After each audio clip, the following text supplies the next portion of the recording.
just grab my schedule. Okay, I think we're ready to begin. I promise one of these days I'll get a real gavel, but in the interim, good morning. It's Monday. Welcome back to the Joint Standing Committee on Education and Cultural Affairs. We're going to be starting with introductions. To begin with, I am Senator Maddie Daughtry. I represent Senate District 24, which represents the towns of Brunswick, Harpswell, North Yarmouth, Freeport, and Pownell. And I will introduce my House co-chair, Representative Brennan. Thank you, Senator Daughtry. I'm Representative Michael Brennan. I represent District 36, which is part of Portland. Then do we have Senator Woodsum on the line? Senator Woodsum, if you just introduce yourself real quick. Oh, I think we're trying to get audio, so I think we'll come back to Senator Woodsum. We've got that. Representative Millette, if you'll introduce yourself, please. Good morning, everyone. I am Representative Rebecca Millette. I represent House District 30, which is most of Cape Elizabeth. And Representative Crockett.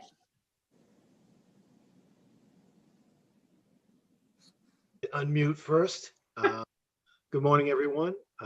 Representative Ed Crockett from District 43, which is parts of Portland and parts of Falmouth.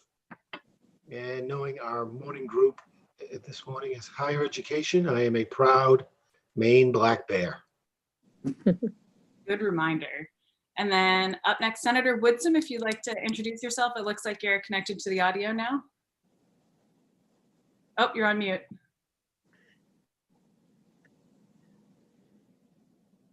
Senator Dave Woodsum, District 33, which covers Sanford to Parsonsfield, which really is a western Maine, southern western Maine, New Hampshire border.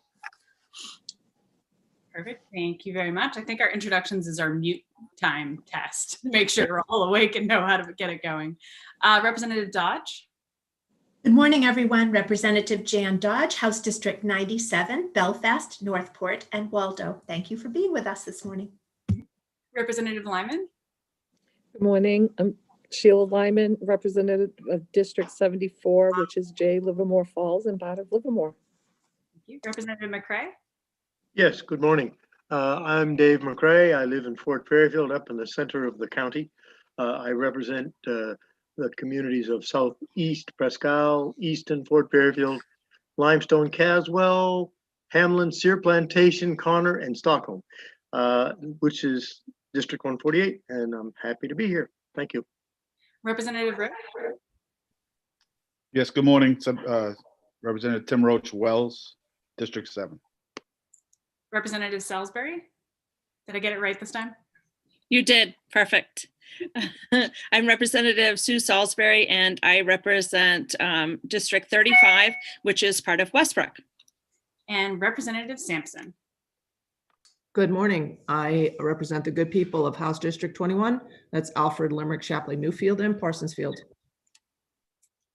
Thank you. We have a chock-full morning again with members from our higher education institutes, as well as the Commissioner of DECD to talk to us about connectivity. Excited to jump into it. I do have one quick poem. This is from Homebody by Rupi Kaur. I always say the last name wrong. And don't worry, it is Paul Stern's approved short. It says, I get so lost in where I want to go. I forget that the place I'm in is already quite magical. I read that this weekend and kind of thought of Maine and all the work we do. So I wanted to share that with you all this morning before we get started. But with that being said, we're going to start off first with the UMaine system, and let's make sure we can admit everyone in. We have Samantha Warren, Chancellor Malloy joining us, as well as potentially a few others. So I'd ask Ms. Warren, if you can let us know who in the waiting room we need to let in from the university system.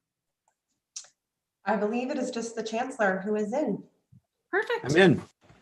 Well, welcome. Thank you so much for joining us this morning. If you folks are ready, we'll just jump right in. Well, thank you, Senator Daughtry and Representative Brennan. Thank you for the opportunity to appear before you on behalf of the University of Maine system. It's good to see you, and I hope all are well. Again, congratulations on your election or re-election as well. So my name is Daniel Malloy. I'm the Chancellor of the University of Maine system.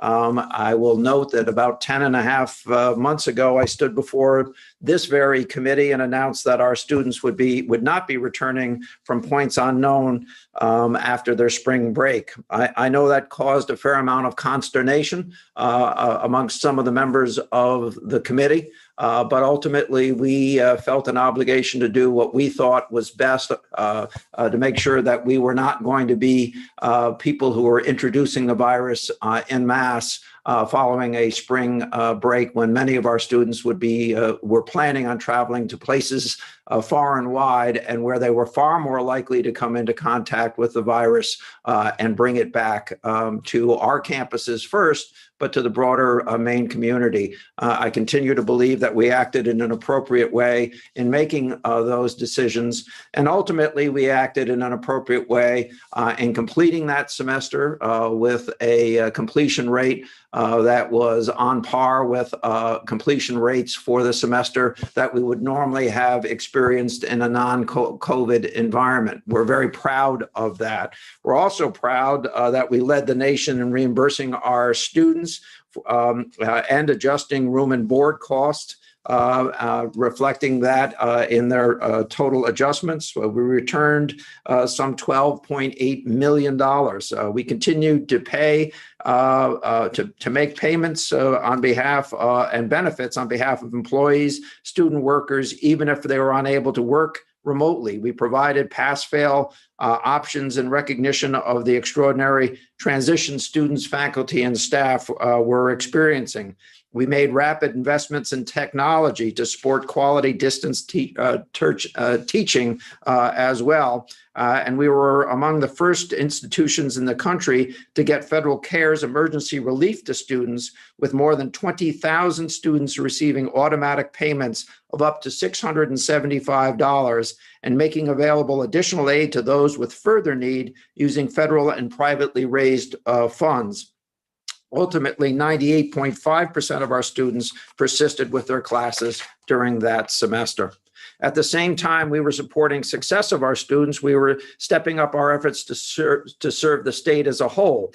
We converted gymnasiums into homeless shelters. We produced thousands of gallons of hand sanitizer for Maine hospitals and healthcare organizations in partnership with local breweries and distilleries. We helped the state CDC stand up its critical contact tracing program. We provided technical assistance to businesses pivoting during the pandemic, including to produce PPE. We turned hundreds of schools and library parking lots across Maine into Wi-Fi hotspots to support K through 12 students and our own students who were living in communities that were not well served with the availability of that technology. We established an online directory to link hundreds of local farms to new customers. We graduated needed nurses and lab technicians early so that they could get to work on the front lines of fighting COVID, and many other steps that we took on behalf of the people of Maine, and saw it as a portion of our mission. All the while we were looking at how we would reopen in the August timeframe. We called together and led the discussion of 38 private and public universities with respect to what a healthy and safe opening would look like. And we were proud to present that document to you all and in the legislature, as well as to the governor's office. And ultimately, we mapped our own individual way to get through opening in August, keep our students safe. Obviously, one of the safest large university systems, safest in the country. Very proud of that. And we've done many other things as well. Knowing that in-person instruction was extremely important, we understood an obligation to test and keep our students safe. We conducted over 40,000 tests to keep people safe. We also led the nation in checking sewage effluent with respect to allowing us to see when there were increases of the virus or the virus potential in our housing arrangements. We're very proud of our ability to do all of that during the first semester. I would note that we had a 98% completion rate for the first semester of this academic year, which is extraordinary. We're very proud of that, and we have worked with students to help them get through these difficulties. And over the summer, we spent over $2.5 million in upgrading facilities to allow for better distance learning during this period between Thanksgiving and classes starting today. We also spent substantial money in upgrading additional classrooms across the system to technology to allow for these multiple modality teaching opportunities. I would note for you that we believe that by the end of the current fiscal year, we will have lost $100 million between lost revenue, lost opportunity, and additional expenses. And as proud as we were of our first semester testing, allowing us to have one of the safest opening of a large university system in the country, we will be spending as much as that had a total cost of about $6 million because of the prevalence of COVID-19 in the state of Maine as well as nationally. We are going to a different methodology and requiring weekly testing of all of our students, faculty, and staff who are using our campuses. Our expenses could run us as much as $20 million for this one semester alone. Obviously, we're happy to have received CARES Act money and to offset a portion of those of that lost revenue and additional costs. But it does not close the entirety of that gap. And Sam can provide very specific information with respect to those numbers for you in the future. Again, I also want to say that we recognize that we play a critical role in preparing Maine's workforce for the future. And one of the, we've had a couple of exciting things happen during the time that we've not been with one another. First of all, unified accreditation. We became the first university system to move to unified accreditation. That did not begin with unified accreditation. So we're very proud to be the first to do that. We believe that will be a tool that other university systems, state-sponsored systems will ultimately go to. We are in the process of implementation with respect to that. And of course, we were also the recipients of a commitment by the Harold Alfond Fund with respect to specific new endeavors and new expenses with respect to future operations over the next 12 years. Please understand that that is additional dollars that must be spent by us, must be raised by us to access those dollars. Those dollars are over a 12-year period of time, will allow us to grow the engineering output in the state of Maine very substantially, ultimately combining our engineering programs, our computer programs, and our information technology programs into a single college serving all of kind of a college base serving all of our campuses with the biggest output being at Orono in the University of Southern Maine.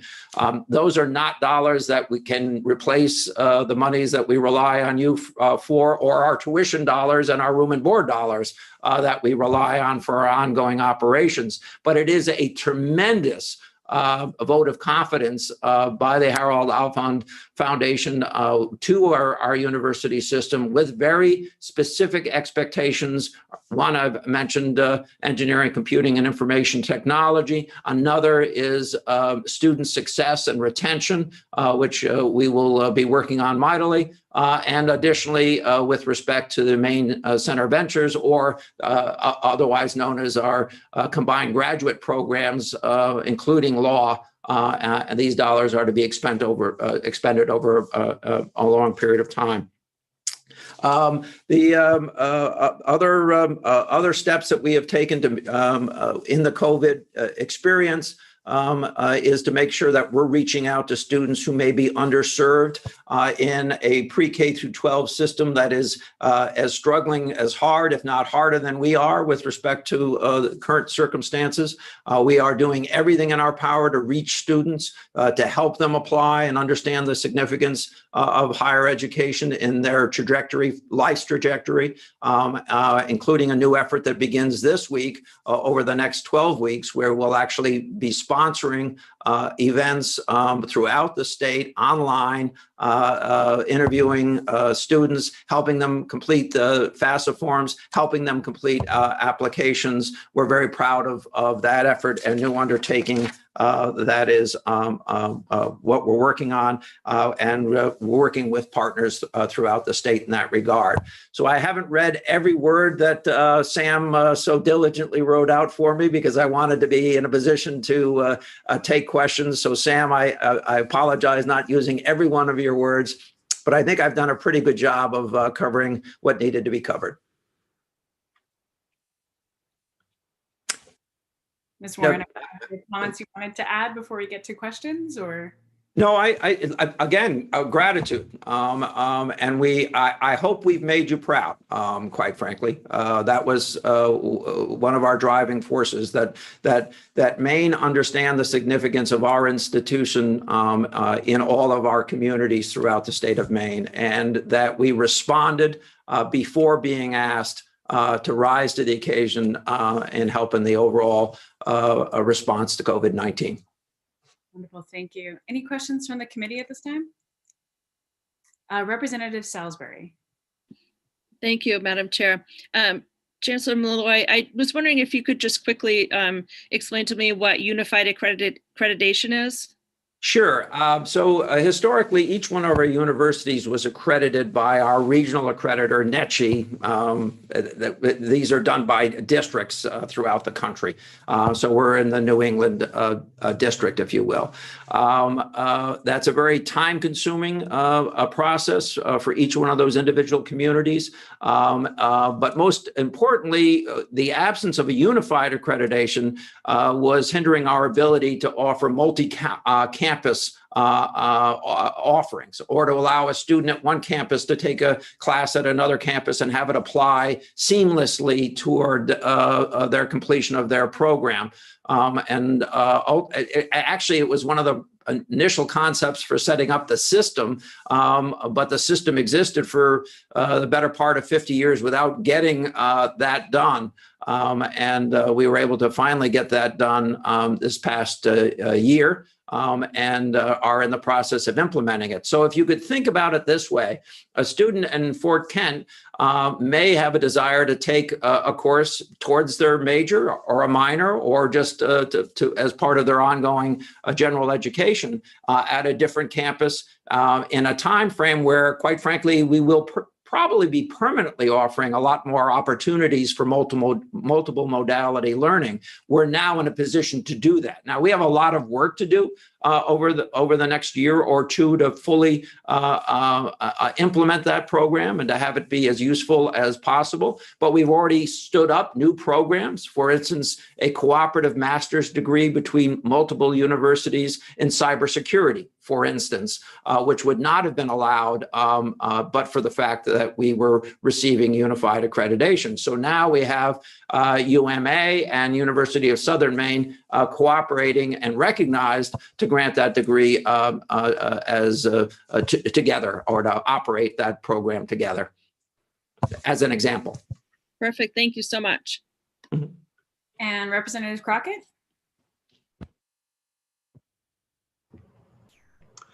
Hey, good morning, Chancellor and Sam. Great to see you. I think it was about a week ago, there was an article in the Portland Press Herald, I'm sure it was in the Bangor Daily as well, regarding enrollment targets being down double digits for our state universities. Obviously, we don't want to see that. Probably can't afford it. Any plans in place to turn those numbers around? Yeah, so let me address that. First of all, applications, in-state applications have been down. And I think I was trying to touch that gingerly with respect to our understanding the difficulties, particularly very small educational systems in the state are having in reaching students and completing that process and having counseling time to help certainly first generation folks through that process. So we have stepped up that effort. We've also stepped up. We made a very significant change in October. And that was to be in a position to tell people what they would likely receive with respect to their financial package, given the circumstances their family was currently in or would be reflected in tax filings in the future. Normally, we waited a much longer period of time to do that. Matriculations are actually up, but applications are down. The matriculations being up is a reflection of the additional outreach that we are in fact doing and the questions that we're answering much more rapidly. So we're harvesting a larger percentage of matriculations. That is people who accept and register with us.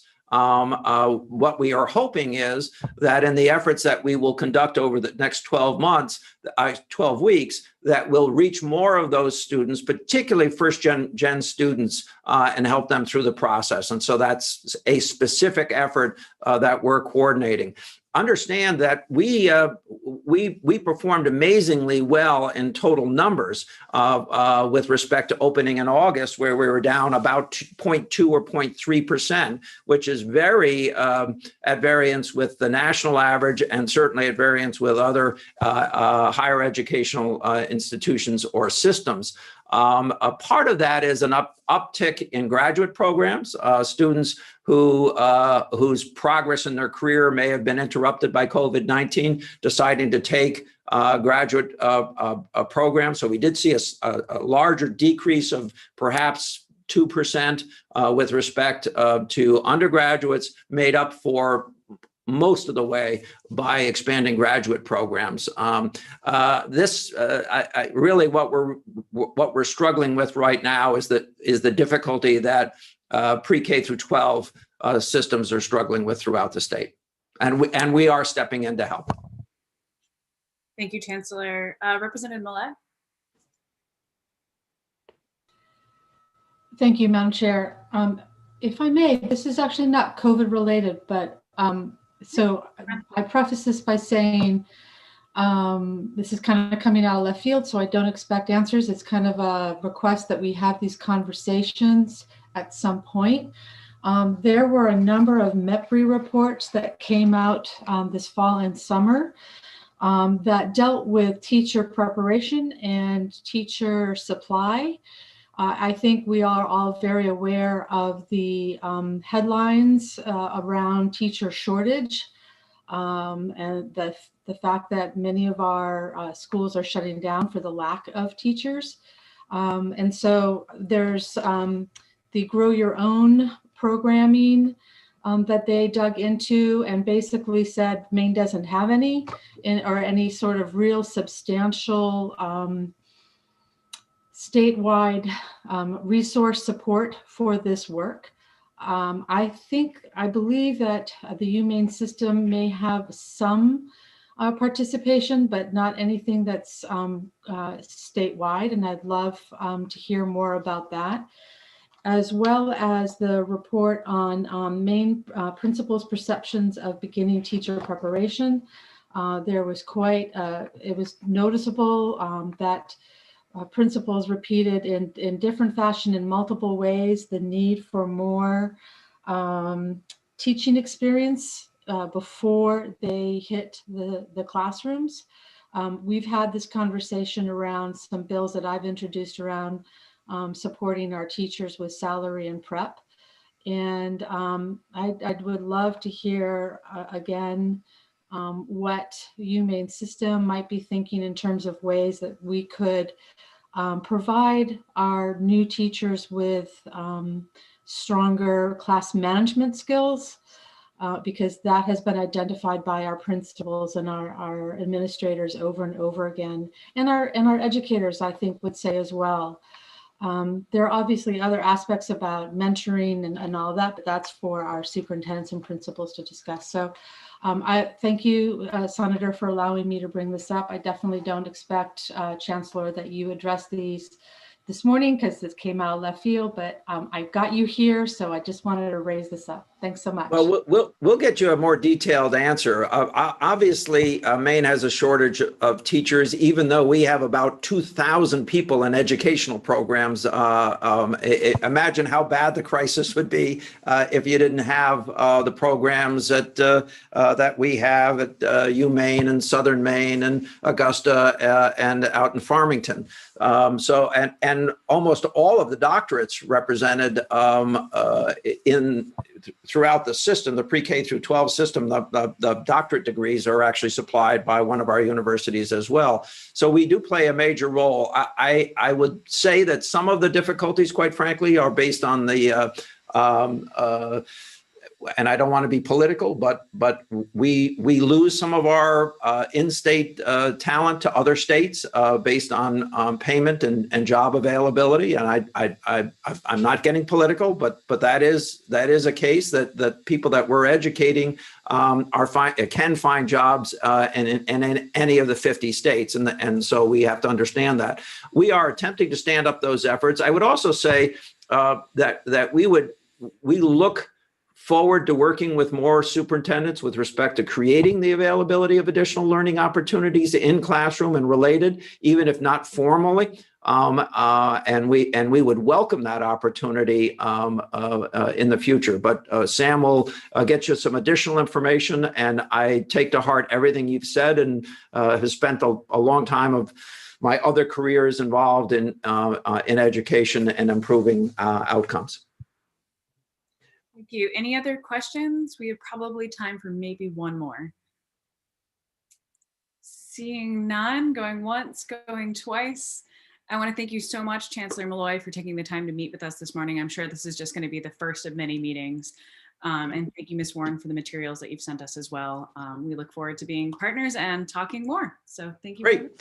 Thank you very much. And up next, we have the Maine Community College System. We're going to just let everyone in and switch over from the waiting room. Let's see.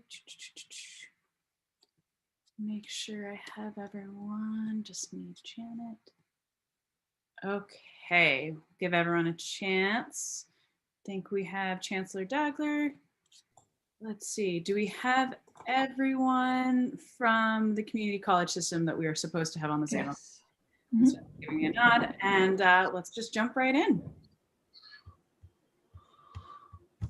Well, hello, everyone. Good morning. Let me take a minute to get my screen orientated. Senator Daughtry, Representative Brennan, members of the Education Committee. It's good to be back together again. I wish we were back together in person, but we are beginning another legislative session. I know that some of you are new to the committee and new to the legislature. You may not know the Maine Community colleges as well as you know some of the other parts of our educational system. We have 7 colleges, 9 campuses, some off-campus centers. We're within 25 miles of 92% of Maine's population. This fall, we had 16,000 matriculants, 16,000 students registered for fall instruction. That was down a tick. We're going to talk about that. And I was listening in when you talked with Chancellor Malloy, so I may follow up on a couple of those questions.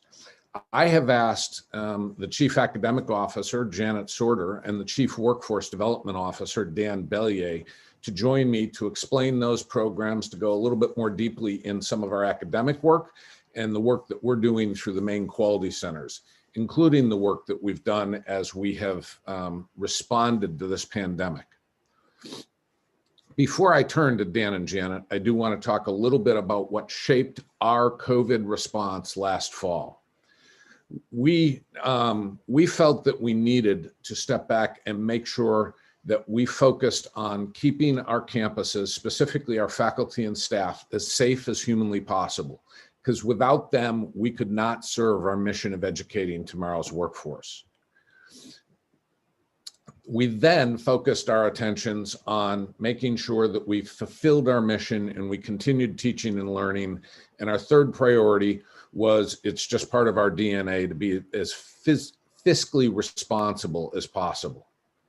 To those ends, we depopulated our residence halls in the fall semester. In the spring, we sent everyone home and we turned to remote learning. We reduced significantly the population in our residence halls, and I will come back to some of that. I'll also come back in a minute and tell you how we shaped out our COVID response and what it meant in terms of how we help support our internal communities on campus, our external communities throughout the state, and what the financial implications are. But before we go there, let me turn to Dr. Sorter, and she can review the academic programs for the Maine Community College system. Good morning, and congratulations to all of you for either your election or your ongoing participation in this group. The Maine Community College system, as many of you know, educates both high school students, who are about 60% of our population, but an increasing number of adults, about 40% right now of our population. Adults are often first time in college students, but we do have a lot of people who are career changers. And then early college students are an important part of our population. We have 300 programs, 70% of which are unique in Maine. Our largest program is our portfolio of healthcare programs. We also have business and hospitality, education, manufacturing, construction, public safety, STEM, liberal arts, social and behavioral sciences, and skilled trades. Education, we have created over 1,500 graduates in education since we became community colleges. COVID really changed our structure and what we do. We were in the process and accelerated the implementation of a new system-wide learning management system in collaboration with the UMaine system called Brightspace. That was very clever of us to have started doing that before the pandemic hit. And that really proved to be an incredibly important tool. We accelerated its implementation and training of all of our faculty and staff to use the new system, and adopted a number of tools such as plagiarism, library resources, a variety of things to make this learning management system flexible and able to really kind of step in and take the place of face-to-face instruction. We quickly pivoted in the spring to remote learning. We accelerated our courses, particularly with hands-on learning and clinicals, to try to get them completed as fast as we possibly could, and really then dug in to flesh out remote learning for the summer and fall semesters. We adopted and explored a lot of technology solutions. We were very collaborative. Colleges worked very closely together and with the UMaine system to identify hands-on alternative ways to deliver hands-on instruction. We had faculty videotaping themselves under the hood of vehicles doing certain, demonstrating how to do certain things. We adopted and looked for software solutions to deliver science labs. We upped our SIM to replace clinical and enable us to accelerate it. We literally looked for everything we possibly could to maximize the use of technology and minimize the amount of hands-on instruction we needed. And everyone is heartily sick of Zoom because everything pivoted to Zoom. We really worked collaboratively with the university system, but across our system, to increase access to internet and devices. That became a real critical problem in the spring. Colleges were extremely clever. They created parking lot labs. They identified hotspots, not just at our campuses and the UMaine system campuses, but in our communities. Libraries became an incredibly important resource in allowing students to access the internet. We distributed devices, hotspots, and computers to students. Central Maine Community College, for example, had a lab where students would drive in at one end. They would hand them a clean computer. They would park in the parking lot, do their work, drive out, give the device to someone, it'd get clean and go back to the next person. For fall, we were able to distribute devices that people could keep. They were hard to get, as you know, because everybody was trying to buy devices, but it was through a lot of hard work and creativity to make sure that our students had the tools they need to be successful. It's also important to create a sense of belonging and make sure our students stayed connected to our institutions. Students needed much more support. They needed academic support. They needed childcare. They needed emotional support. Everyone really went on deck to create virtual ways to connect with students, Zoom meetings, creating a lot of virtual activities. They're in system-wide working together. So there's a virtual yoga classes that anybody could join that were hosted by York County Community College. Washington County Community College put on a system-wide talent show where people competed with one another for prizes. They did virtual tailgates, anything we could do, student government. And one of the interesting things we found was that going remote offered opportunities to students who couldn't make the time commitment to face-to-face activities. So the participation in student government by adults and more non-traditional students increased. And those are things that really fundamentally, the good stuff we've learned, we're going to keep when we go back to face-to-face and normal. We have really worked to increase access. We've adopted multiple measures for placement, so everything doesn't rely on a one-time high-stakes exam. We have created math pathways so that the math requirement for a course is much more closely aligned to a student's program of study, and not everyone has to take college algebra if they are not on a calculus pathway in their program.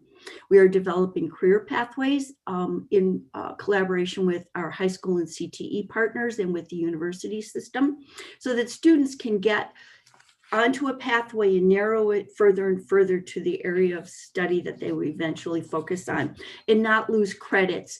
And research also shows that students who get on a pathway and stick with it graduate and stay on that pathway. We have adopted with the university system a software platform for micro-credentials called Badger. Micro-credentials are playing an increasingly important part in our academic and non-credit offerings, and Dan will talk more about that in a minute. But these are little learnings that can either pull out learning in a program that people aren't aware of, like critical thinking, or they can augment it by giving students an opportunity to do something that's related but not in a required part of their program. It can also provide an on-ramp through Dan's program into a credit program. So we see a great future for micro-credentials. And as you will read and see in literature, aligning non-credit and credit learning is becoming an increasingly important way to create access for students and get more non-traditional students onto the post-secondary educational highway. We also worked very closely with our high school and CTE programs. We're very concerned about post-secondary participation of this cohort, particularly, but last year's. So everything that we are really focused on is getting the students we have through and helping students who are coming to us to do it. So with that, I will hand this off to my colleague, Dan. He is my partner in delivering short-term delivery programs and the Maine Quality Center programs and working together to create more opportunities for Maine students.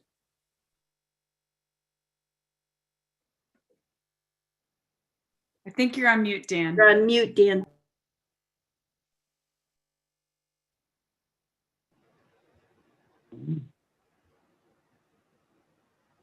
You're back on mute. How's that now? There you go. Okay. Okay, great. Sorry about that. Again, my name is Dan Bellier. I'm the Chief Workforce Development Officer for the Maine Community College System. Thank you for listening this morning and congratulations. I know we all look forward to working with you over the next several months.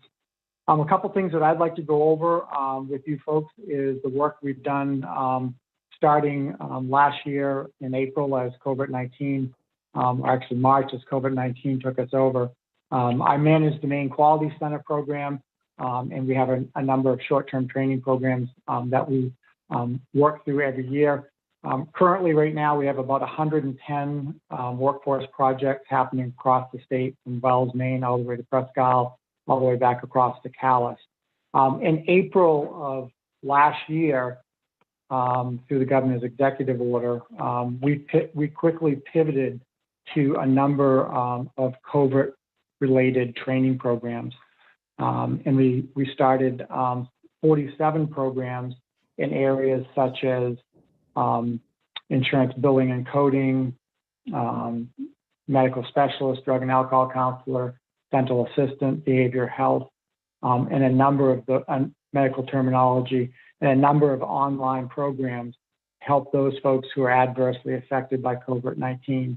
We opened up approximately 1,200 seats for individuals to take training over a 5 to 12-month period. And thank you to the 129th legislature for the one-time $2.5 million funds that came to us in March.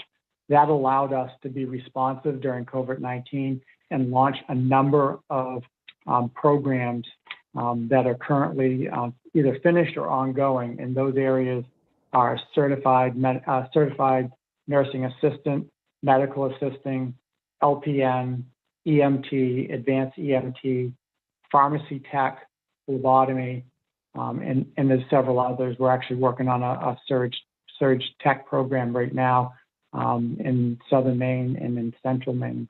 We're very, very pleased that that money became available because we put it into action very quickly. We're really pleased also to be able to work with a number of businesses this year on their training. Although we stopped live training in April, March, April time, we were able to come back with small cohorts in late summer, and we worked with are currently working with a number of businesses. But one of the businesses I'd like to highlight is Puritan Medical. They opened up a new facility in Pittsfield, Maine, and they gave us a call in May and asked us to help out. And we put together a partnership and started delivering training July 6th. And between July 6th and the end of August, we trained 300 individuals for that facility that's making medical grade swabs, one of 2 companies in the world that are making the type of swab that Puritan Medical is making. We are currently training another 300 individuals for that facility and their new facility that's starting, and we're really pleased to be working with them. A number of the other businesses that we're working with are Wayfair, Northern Light Health, Maine Health, General Dynamics, Twin Rivers, General Electric, just to name a few, and we have a number of small businesses we're working with. The other thing that we did, and we just announced it last week, which is really exciting, is we started working on COVID readiness training. And as the pandemic was hitting, we got connected with our partner, Hospitality Maine, and we put together some micro-credentials on how to be COVID ready. And we used the state guidelines, the CDC guidelines, worked with Hospitality Maine, and we launched COVID readiness training for food service and lodging. We also launched de-escalation training and stress management training, and it's been really successful. We've trained over 3,300 people in the hospitality industry. They received a micro-credential that's showing that they've been trained. We also pivoted to a couple other partners, which is really cool. We've developed the same sort of training specifically for Ski Maine, and we have over 400 individuals that have taken that training. We're working with Goodwill of Northern New England and in their retail operation. And we actually have just ready to launch some child care facility health and safety training, which will happen here shortly. And we also launched healthcare ambassadors to assist during the summer at some beach areas, and that was a collaboration with DHHS. We were able to train some folks, and they were able to get deployed at some of the beaches and talk about the safety practices that people should launch. And the other piece that's really cool is, and big thanks to Representative Millette. Next week, or actually this week, excuse me, we're ready to launch our HVAC training around introduction to HVAC systems, and then training for facility employees about preventative maintenance, filter changes, and those types of training. We're hoping to train several thousand of K through 12 employees, and it's also an application that we can use in other locations as well. The other piece that we worked with the Department of Education is support for K through 12 delivery, and we've launched facilitator training, learning facilitator training that brings folks into a boot camp, and it's all about class management and working with teachers that may not be able to enter the classroom, and those folks that are participating in that program will have about 315 hours of in-classroom time. They'll also be eligible to be ed techs. We've had 130 complete, and we currently have 109 that are participating in that program. It's very exciting. We also have some bus driver training, and we continue to do our CDL training across the state. And I'll end with this one. Late in November, we were approached by Pixel out in Jay, Maine, and due to their explosion at that paper mill, they had to lay off 177 employees. So Pixel came to us and asked us if we could help them. And what we're doing is we're helping retrain 177 workers in either short-term training, one-year certificate, or two-year associate degrees. And what Pixel did is Pixel set up an $1 million education fund to support these workers. So we're working with these laid-off workers. We're working with the Department of Labor, the Adult Ed, and the REO partners in the area to support these folks and get them into training at Central Maine Community College or at Kennebec Valley Community College. There's a lot of other things that we're doing that I'd love to, at maybe another time, share some of the really cool things we're doing in heavy equipment training and crane operation training, or commercial fisheries, or construction institute. But there's a lot of things going on. We're very happy with your support, and there's more that we can do. And last year, when we reported our numbers in June of last year, our numbers from the previous year increased by 126%. We trained 3,625 individuals. We're hoping to double that number this year. And the other piece that I didn't mention on the micro-credential around covert readiness training, we actually have issued 10,000, as of last week, 10,000 micro-credentials around covert readiness. So thank you for your time, and I'll turn this back over to President Daigle. Thank you, Dan, and thank you, Janet. Dan has mentioned a lot of the work that we've done to support the external community as we've managed our way through COVID. We've tried to work with businesses to try and support the safety of their businesses, and through Hospitality Maine, really increase the the branding of Maine as being a safe place to come and visit. The work with Puritan has been absolutely incredible. And the work in the Learning Facilitator program is a deeply embedded program that happened as a result of an executive order through the governor's office, and was an attraction to the Learning Design Laboratory, and Eastern Maine Community College is one of 5 colleges selected nationally to help build programming for rural communities. So those learning facilitators, while helping meet an immediate need, are speaking to a need that exists throughout our educational system that Representative Millett referred to earlier, and that's around classroom management. Those 180 people will be eligible to be ed techs when we come back into a more normalized post-COVID economy. But one of the things, and I'm going to reflect on a minute for a question that Representative Crockett asked earlier about enrollments. One of the things that this committee really needs to deeply understand is the deep divide that has taken place as a result of COVID. The economic impact that has come from this pandemic is unequally shared among economic sectors. So what has happened is that the unemployment has really been more deeply divided. I'm going to lose the screen share here and just talk to you about this. The economic impact has been more deeply divided among low-income sector. What we're learning is that high-income families with ambitious learners are doing just fine, and their kids are going on. Applications to medical school are up 24%. Applications to law school are up. But when we go into what are traditional low-income community college students, we find that students are disengaging. We're working with the high schools to try and help problems that exist there, where failure rates are up, chronic absenteeism is up, and there is really a great divide in terms of the educational outcomes and the economic outcomes that are coming as a result of this pandemic. So that will be important information for the committee to understand as you look forward, as you begin to set policy, and as you begin to look at how you might enact legislation that will help us mobilize out of this pandemic-driven economy. The post-COVID economy does present tremendous opportunities for the state of Maine.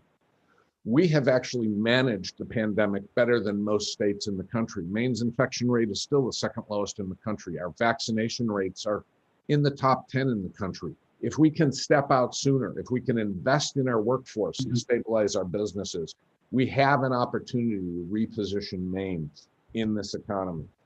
And Maine's community colleges are looking forward. We are looking at new ways to engage those learners who have stepped out during this economic recession, that have stepped out and really don't have hope or aspiration to return.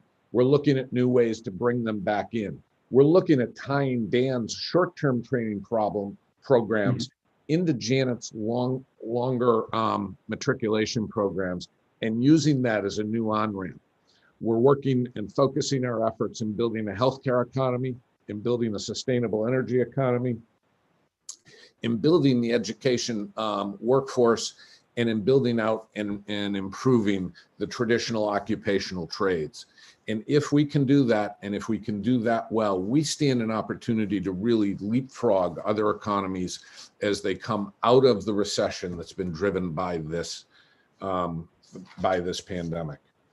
I will ask Becky, who is our CDC coordinate and our liaison to you, to really reach out to any one of you who want to spend a little bit more time and talk through some of these issues. When we talk about our COVID response, there are really so many categories. There's the internal response that Janet talked about how we pivoted and responded to our own learner communities. There's the external response that Dan talked about to try and support the economy. There are the economics and the economic impact. Over the course of this pandemic, the Maine Community College system has either lost revenues or invested dollars that were not in our budget that are around $18 million. We have had some federal support that has come back and should backfill some of those pitfalls. But what we're really focused on and what we're really concerned is the long-term trajectory and our ability to support the development of a Maine workforce in the long term. We need to understand the health impacts on our society, on our community colleges, on our university, and those are physical health characteristics and mental health characteristics. And we need to look forward and understand how we can help build and rebuild our communities coming out of this pandemic.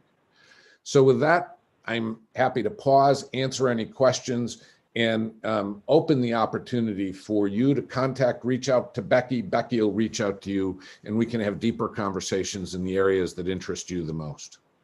Thank you so much. We have time for probably one quick question, but I do need to be mindful that Commissioner Johnson does need to go on in the next couple of minutes due to meetings. So we'll take Representative Brennan has one question, and then if it's all right with Becky, we can circle back with additional questions if the committee has them. So Representative Brennan? You're muted, Mike. I know. Thank you, Madam Chair, and thank you, President, for your presentation and your staff and for your words of optimism. We appreciate that. But my question is, between now and June, what are the 2 or 3 things that you worry about the most in keeping the community college moving forward? Learner outcomes especially in our rural society, in our rural communities. those places where, especially in the low income, low aspiration communities, families are stepping back. They're stepping out of the workforce. They're leading very complicated lives. They're stepping out of the educational systems because of all those complications. In other sectors of the economy, people are actually doing very well. But I'm focused on and worried about those folks who traditionally come into occupational trades. Thank you. Thank you so much. Thank you for your time this morning. I do urge committee members to definitely follow up the work that the quality centers, I mean, the work that the community colleges have been doing as a whole is really impressive. But, you know, if you look at the work that's going on with Puritan Medical and so many other companies, the quality centers and the community college system has really been on the forefront of this. So urge you all to look into it more, and thank you so much for your time. I'm going to Commissioner Johnson and Ms. Foy, as well as I do believe Peggy Schaefer from Connect Maine. And I'm going to move the community college folks to the waiting room. Let's see, got that.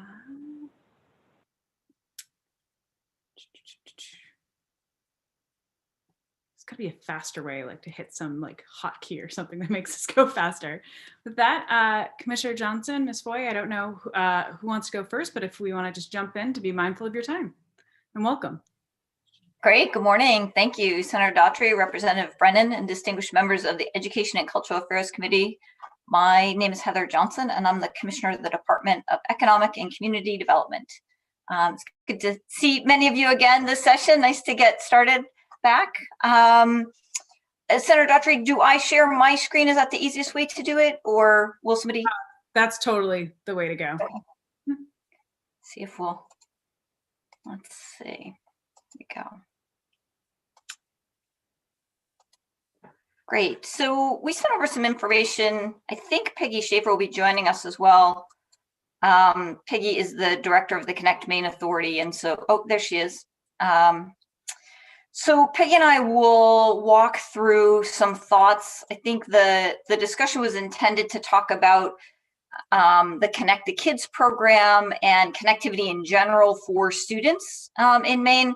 Certainly, you know, we've talked for years. Certainly, I've been out talking for years about broadband and connectivity as it relates kind of across the board. But I think the pandemic has really highlighted the impact on healthcare and on education, and really on the separation of people who have access to technology and connectivity and people who don't, and what happens and how big that gap can get. You know, as we talk to schools and students, it's really dramatic, the impact that can have. I know even in our own family, we are scheduling school Zooms around work Zooms, around other things. And so we have districts that are actually scheduling different times for different student groupings. So, you know, younger students are going in the morning, older students are going midday to try to offset for households that have multiple students. So we'll talk a little bit about the framework and what we can do about that. But I think the impact is pretty dramatic. So there are multiple barriers for access. And I'm sure some of you have heard me say this again, but I'm trying to create some consistency as with new legislators and as we continue to look at this landscape for connectivity. So really 3 key barriers for access. One is infrastructure. Do you have the physical cabling coming to each location that you need? Certainly in all of the schools they do. The challenge is when the students and the teachers leave the schools and try to work and do schoolwork and distance learning from home. Traditionally, we've called this the homework gap. This isn't a new problem. And we'll talk a little bit about the homework gap in a few minutes. For all of those of you that live in communities that may have questionable service, you also may have other reasons, but you'll see students parked outside libraries, Dunkin' Donuts, things like that in order to be doing homework. If you see a line of cars outside a library at 11 o'clock at night, those are high school kids doing homework. That's not, that's generally what that is. The second is digital literacy. Do you have the tools and the knowledge to take advantage of the infrastructure? The infrastructure's come to you, it's available to you. Can you take use of it? And I think we have all made huge progress there in the last year. Large strides have been made around how do you utilize technology to your advantage? And then the third piece is affordability. It comes to your location, but you can't afford to connect to it for a variety of reasons. So those are the big three barriers. Certainly there are lots of different smaller barriers, but those are the big three as we look at them.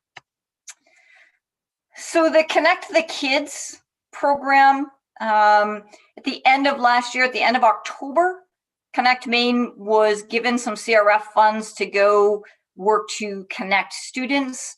The construction of those projects had to be completed by the end of December. So that is an incredibly short time frame to think about constructing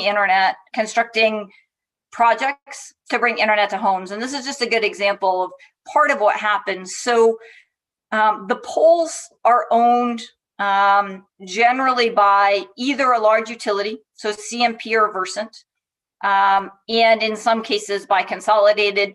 And then in smaller towns, there are lots of other choices. I will say CMP and Versant were incredibly good partners as part of this project. We reached out to their executive teams and they said, you know what, we agree, this is an incredibly important body of work. We will work with you on processes to make sure that you get on these poles quickly. These particular projects get on these poles very quickly, and we can deal with the paperwork later. So, again, both of them very great partners as we worked through this. That's part of why so many kids were able to be connected. To give you a sense of perspective, generally Connect Maine for the last 4 years on average has given out under $1 million a year. And we built $6.6 million of projects from the end of October till what ended up being the first couple weeks in January. So pretty aggressive opportunity. We had internet service providers who saw the need and jumped into that space. Some of them could do some big projects pretty quickly because they were projects that they had looked at multiple times, recognizing the need, but there wasn't a financial model that worked for them. This obviously helped them through that problem. Others were able to close street gaps and other things that are very difficult to close without some type of state support. We count the students because this was a program designed for students and teachers, because this isn't just a student problem. If teachers need to conduct their classes, obviously they need to be connected as well. So we only count students and teachers, but obviously this infrastructure runs by a lot more houses than just students and teachers. Those folks will also be able to connect as well. So what did we learn? I think we learned that there was good support to get students in Maine connected, that there is a real high need. Schools, providers, families, state government could all work together to do that. Providers really stepped in and quickly, superintendents as well. Superintendents were willing to work directly with providers to help break down some silos between where these students were that we needed to build to. And then CMP again, very creative on pole attach. Now, that can't happen forever because at some point you have to have the structured process for pole attaches to make sure there are safety issues. And the PUC is working on the pole attach process anyway, but they were very helpful in this piece. And what worked is funding, right? When you put money toward infrastructure expansion, you can certainly do it. And that's true for traditional infrastructure like roads and wastewater systems, and it's certainly true for modern infrastructure. As you think about what didn't work well, we don't have the tools to quickly and efficiently move. So mapping is a key gap for broadband infrastructure. We have some options to solve that. It's not a gap nationally, it's just one that we haven't been able to make the investment in mapping. And so there's work looking there in the supplemental. You'll see, I guess, some mapping software that would allow us to much more quickly identify where the gaps are and more efficiently look at kind of building out an expansion.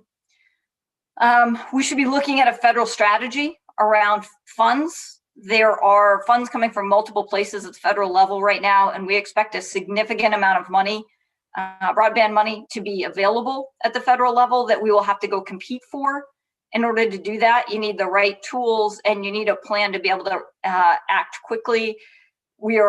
As we are talking to the federal delegation, and certainly Peggy is doing more of that, what we're learning is a lot of these are going to have short lead times because they want really quick impact. So this speed to action and process improvement work will be critical as to how we go forward. And then, we need to think about impact outside of just infrastructure, right? Infrastructure development is one piece. And then, we can also work on affordability. And the Department of Health and Human Services has been a great partner in looking at affordability. And we were in the process of standing up a program there. The federal government has now come in and said they are going to stand up an affordability program. So it didn't really make sense to have two. Theirs will be up and running as of next month, or that is at least what they're saying. So we think that there will be some help with affordability coming. Once we see what their program looks like, I think we'll have to decide, is it enough? And does it meet Maine's needs well enough, right? If you do a federal program, you've got to meet a lot of pieces there. And so Maine students may not get the help they need or enough help. They may get some help, but not enough help. So we just need to keep an eye on that and determine if Maine students are getting kind of what they need there. So connectivity, in a pandemic, I think it becomes even more obvious what you need. And when you can't literally do anything and large groups of people can't do anything, it brings it right to the forefront. But I think we've seen kids time and time again have this homework gap problem, and the national numbers are 6 in 10 students have to find creative ways. 6% of students say they never use their internet at home for that purpose. There are real big gaps in kind of rural and income gaps as well. So diversity and inclusion options here are critical. But again, I think as the market continues to move and as the workforce requires better technology skills, our ability to provide connectivity to students as they are in the learning process will be critical. We get a lot of questions about, let's just go to cellular, or why don't we think about kind of some of these other choices? And I will say, right, as you look at where creative work is done, even in like third world countries where they skip 2 or 3 generations of technology because they missed a couple of generations and they skip ahead, that's a really interesting option. One of the things, though, just to set the stage, and I will try not to get too geeky on the technology piece here because that's fun for me, but I will try not to. But in order to have cellular solutions, you still have to have fiber density. So this is one of those occasions, right, where I know my grandmother never bought the next TV because she was worried 3 months later there was going to be a better TV, and she sat with this old black and white TV forever. The reality is, in this case, you don't have to have an either or decision because fiber density will allow you to be more competitive in future technologies as well. So if you think about kind of 5G, which a lot of people are talking about 5G as being one of the solutions, in order to have 5G, you still have to have fiber backhaul. So 5G goes from your computer or your phone or something else to a tower, but then it's got to connect to fiber to get back to the data center. So keep in mind, even if you can do that with cellular, fiber density will only be helpful in attracting cellular technology to come. It will reduce the cost of cellular, the better the fiber density. So long term, right, I think we can expect to see education and other sectors really shifting more mobile. But in order to be ready for that, we still have to improve our fiber density today to get there. And certainly there will always be research, there will always be work that needs to be done on fixed broadband. There's just a gold standard that we're a long time away from being able to replace. So with that, maybe I can stop sharing my screen. Peggy, is there anything you wanted to add before we go to questions? I just want to this is my constant rant, which is the importance of upspeed. What we have discovered as a result of this pandemic is the importance of being able to upload your data. I used to say, well, I still say, downspeed is about consumerism. It's about how the world talks to us, and upspeed is about creation and how we talk to the world. So whenever we talk about speed, you know, the standard sort of FCC speed is a 25 megabit per second down and a 3 up. We now know as a result, we knew this before, but now everybody knows as a result of the pandemic that 3 up is not adequate to do a Zoom call. It is certainly not adequate for more than one person to do a Zoom call. So the critical element, which actually also drives the technology decision, is the upspeed. And, you know, we think you need maybe a minimum of 10, more like 25 up to really make a difference in terms of your connectivity. And if you're going to be building 25 up, you really might as well look at symmetrical of 100 over 100 or 50 over 50, because that's where the technology leads you if you need that kind of upspeed. And so I think, you know, as we get, this is a weedy piece, but it's a really important weedy piece, because that's how, when you see somebody sort of freeze up, go into the hologram mode on their, that's because they don't have enough upspeed, or they don't have a latency factor where the upspeed gets dropped. And so I think those are all really important. The other piece is, I don't know how to express this other than the urgency of this, right? I get calls every day, people who cannot connect. And it is a very hard conversation to have with them, to say, you know, I'll call the providers in your area, but if you're not served, I don't know when you're going to be served. Parents who have kids who are trying to learn, people who are trying to do telemedicine, people who are trying to work from home do not like that answer for a very good reason. Thank you so much, Ms. Schaefer. Thank you for this wildly informative presentation. It's interesting what you said about upspeed and really thinking about remote school and the creativity that's going in. And even before, like you were saying and highlighting before the pandemic, how much students were already having to rely on this, and that there just isn't that infrastructure, not only nationwide, but especially in Maine. And we can see that in a lot of, it's not just rural districts, even here in Brunswick, which, would be considered pretty, southern and not rural, we have connectivity issues all over even our own community. So thank you so much. Any questions from the committee? Going once. Oh, there we go. I knew there were going to be hands. Representative Crockett, followed by Representative Dodge. Okay, I really don't have a question. I'm not sure if I need to congratulate Commissioner Johnson or console her, now that her right hand is a politician as well as so a sincere congratulations to Kate on being elected to the Brunswick Town Council. Thank you. We're very proud of Representative Crockett. So we're taking the proud and grateful path, not the concerned, and she's leaving us path. Yeah, we are very excited here in Brunswick. Representative Dodge, followed by Representative Millette. Thank you, Madam Chair. I just have 2 questions, and I certainly don't expect answers now in the with respect to time. Will the affordability program or some other initiative erect guardrails to prevent rate setting increases that will put us back in a situation where there is a problem of access as we have evolved through this?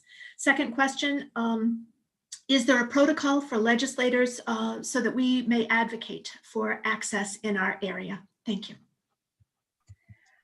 So the rate setting, I think we don't know the answer to that question yet. The affordability comments go in today. We will, as a state, put comments in and have some thoughts around kind of what we think are the key tenets primarily based on the program and the barriers we ran into as we were setting up a local program here around kind of how do you make sure families are connected? How do you make it easy for people to connect? What were we seeing? And so we'll use that information as well as some other, Peggy and her team are very connected into the Broadband Leaders Network nationally, and they will use some of that information. Peggy, do you want to comment on how legislators can? I'm sorry, I've already forgot the question. How legislators can do what? Can advocate for their constituents. Wow. So the way this, when people, so when you run infrastructure, it has to hit everybody, right? I can't just run to a student. I have to hit everybody along the way because that's how this works. I'm building a network essentially. And so people who do not have connectivity right now, if nobody in their neighborhood has connectivity, we need to build out to that neighborhood. And this is a privately owned network, right? This is not state owned. We don't own these assets. We don't control these assets. We don't get to say per se where they build because there's a lot of complicating factors in where a company decides to expand. You know, money is not the only solution to this problem, but it's a significant solution to this problem. And so to the extent that, that when your constituents can't get connected, if there's service nearby, we can often work with the provider to figure out what that cost might be and whether the provider can pick up a piece of that. It really, that depends on how many people take the service. So that's one way we can work this, but really we need to connect a lot more people. I mean, that's just the bottom line. We need to connect a lot more people. And I think there's some, as Commissioner Johnson talked about, there's some opportunities in the fund that just got passed by Congress. There's additional money for, it's called the GEARS program, which last year the state used to do a connection for about 26,000 students for Wi-Fi devices and tablets. This year, there's a lot more money in that program, and I think there's an opportunity with a longer time span. So I think there's a lot more opportunity there for us to think about some of these long-term solutions and what they look like. There's also a little bit of money going through the national NTIA, which is the national organization that actually did the three-ring binder funding. So there's maybe some money there, but we have to be prepared to apply for this money, right? That's a big piece of this, is a strategy about how we work better with Department of Education, how we work better with other people to get the information we need so we can apply for this money. I will say for the Connect the Kids program, addresses were a significant problem. I mean, I had one telecommunications provider say to me pretty accurately, if I don't know where people live, I can't connect them. And so we had a real problem with trying to work out the confidentialities around student addresses. And that was one of the key sort of elements of that program that we need to work on, right? The best cases we had for that program were, in fact, where providers went directly to the superintendent in their neighborhood and said, here are our maps. Where do your kids live? And then they brought connections to them. But you know, that given the time frame that we had to work on, which was about 2 weeks, right, to put this program in place and get it out the door, there was not a lot of time to work on that kind of solution. So that really happened with the smallest providers. The big providers, it's much harder for them to really do that, right? Because they're all over the place, right? CCI and Charter, they're all over, they can't sit down with every superintendent in the state. So we need to work that kind of stuff out as we move forward. Thank you so much, Representative Millett.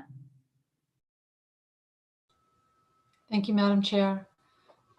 So I had a question, but this conversation just led me on a little bit of a journey in my head about, you know, we're talking about serious modern infrastructure where our roads and our rails used to be at the epicenter of our economy. We are experiencing a shift to the digital economy, the knowledge economy. And for us to be relying on private ownership of that infrastructure is concerning. Now, grant you, we haven't done much of a good job as a public entity in making sure our roads and our rails and our bridges have withstood this test of time, and we lack the investment necessary. And I would be concerned that that would carry over into broadband or, I don't know, digital communications. But I think that this is a conversation for another time, but I would be very interested to know, you know, at what point are we going to recognize that if we are relying so heavily on this digital infrastructure to not only educate our children, but to transact business, how much longer are we going to rely on the whims of these private entities who may or may not be willing to step in and who also control the cost? So Thank you for that little moment of little brain journey. My question is, 6 million of the 12 million that was transferred to help with connectivity was allocated. With the extension of the deadline for the use of CR funding, can you now continue that work and invest that additional $6 million to further connect our families and businesses? So we are evaluating that and discussing that internally right now with the Department of Administrative and Financial Services and the Governor's Office and others to determine if those funds are available. When the deadline was the end of December, we knew we couldn't spend that money in that period of time, and we gave it back so that it could be used for other kind of urgent need as they work their way through kind of what's there. Certainly we've asked for that. We'll see if that's a possibility or not. It certainly could be put to very good use. We've learned a lot in this first phase of kind of spinning this out quickly. We think there are some other choices about how we could continue to move forward. There are lots of good projects out there that are really ready to go. So I think we'll have to get back to you with the actual answer to that question, though. That's a great question. Thank you, Representative Brennan. Thank you, Senator, and Commissioner, thank you for being here, and thank you for the presentation. I have one very quick question. From the beginning of the pandemic, the Department of Education has clearly stepped up and said connectivity is a huge issue. They've used federal money and implemented a number of different strategies to try to make sure that students across the state are connected. What I still don't understand, we still hear that broadband connection is a problem. You've articulated as a problem, others. What assurance do I have at this point that 100% or 90% or 85% or 80% of students across the state are connected? So let me try to answer the question, Representative Brennan, and make sure I get it right. Is your question, are 90% of the students actually connected? Well, the department tells us somewhere between 85%, and they've taken other steps to say that we're close to 100%. But then when we hear from school districts or other presentations, other people, connectivity is one of the first things that jumped up, and lack of broadband access apparently seems to be an issue. So if it is, what is the percentage of students that we are not reaching? And are there things that we can do today, tomorrow, between now and June to address that issue? So I guess my perspective would be steps we can take are putting good mapping tools that allow us to know what is available and what isn't available and at what levels. So who has what and what is functional, I think are really solid questions that we need to look at. And there are tools available to do that. We just need to buy them and have them available to us. So we have put that into the supplemental in order to be able to do that. That's for accountability kind of across the board. We're putting out projects and supporting projects being built regardless of who's building them. If a community is building their own project, if a private provider is building the project, however that's being built, we should be able to have a really good idea of what's there already, what isn't there already, what it should cost to build in that area, tools like that. And those tools are readily available. Other states use them. So that, I think, is step one. Then I think we can put an agreement in place between interdepartments, which has been a little bit of a challenge to know where students are. And then we can give you that answer. But today I don't have a good sense. I only have a sense that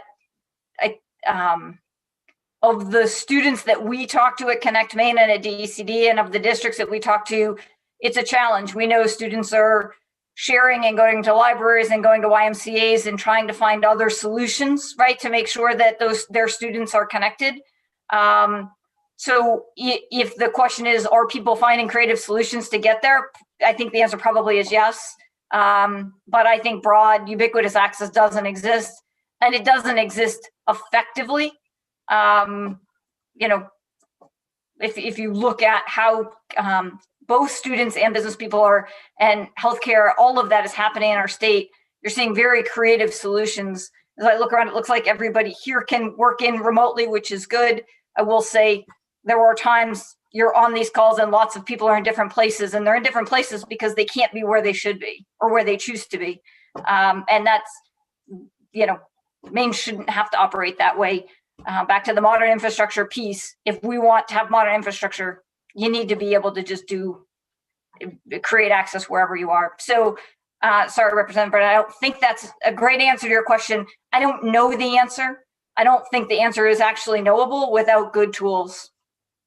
Well, that in and of itself is a good answer. So thank you. I appreciate it. Any other questions? I do want to be mindful. I do believe Commissioner Johnson does have to get to a meeting.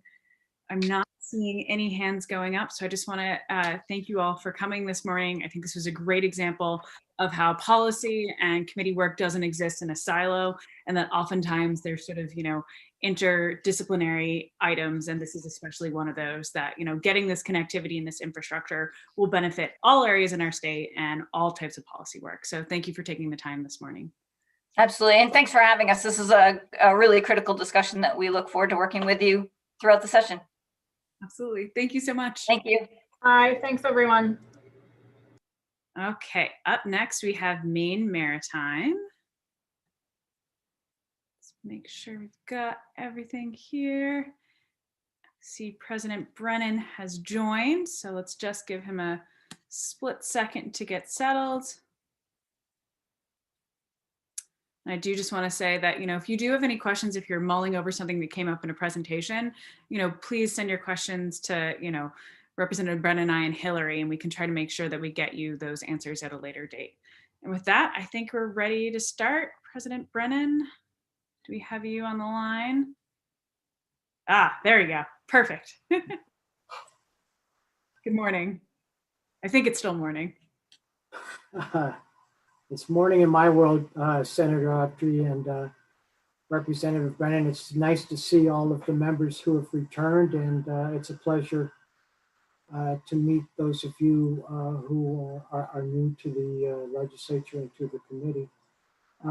I'll just begin with just a brief background about the Academy, which is a small coeducational college located in Down East, Maine. The school was established by act of the Maine legislature in 1941, and I'm proud to tell you that my dad graduated in the first class in 1943, followed by two of my uncles. We are a STEM institution offering a very specialized program of study in engineering, management, science, and transportation that's prescribed by the U.S. Maritime Administration and the United States Coast Guard. Maine Maritime Academy is also unique because we are one of only 6 colleges in the country that offer this specialized program of study. We have an enrollment of about 950 students, more than 74% of whom are residents of the state of Maine, and more than 53% of whom are in a regimental program of study. 41% of the students that make up the class of 2024 are the first in their family to attend college, and 66% of those students are from Maine. On the outcome side, our job placement rate is exceptional. We are still able to consistently place more than 90% of our students in jobs within their career fields within 90 days of graduation. And that is definitely a significant advantage that comes with the Maine Maritime Academy diploma. And it adds substantial value for our students and their families. Maine Maritime Academy has been consistently recognized for providing a high value education by organizations such as the Brookings Institution, U.S. News and World Report, Money Magazine, which has ranked Maine Maritime Academy as the #1 best public college in America for several years. We are one of the largest employers in our region and a significant economic engine with a workforce of about 308 full-time employees, including 109 faculty and 199 staff, and a payroll in excess of $23 million annually. Our student-faculty ratio is strengthened to 11-to-1, which is critical because of our hands-on curriculum.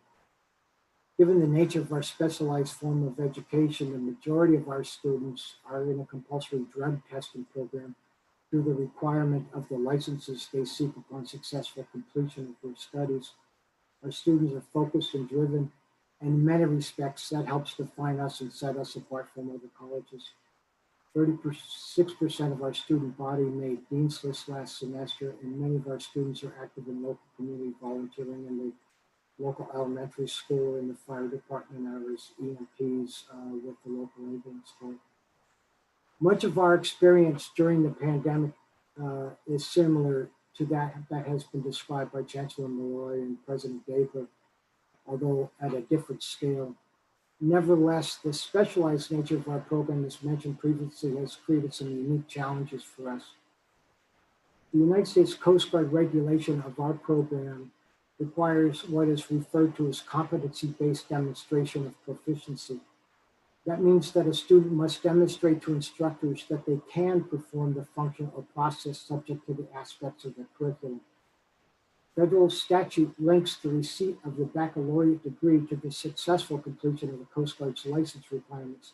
And so for most of our students, this demonstration of proficiency cannot be done remotely, and thus completely shuttering the campus in response to the pandemic was not an option. This was especially critical for our senior class, many of whom would have been prevented from receiving their degree had they had spent the last 4 years trying to achieve.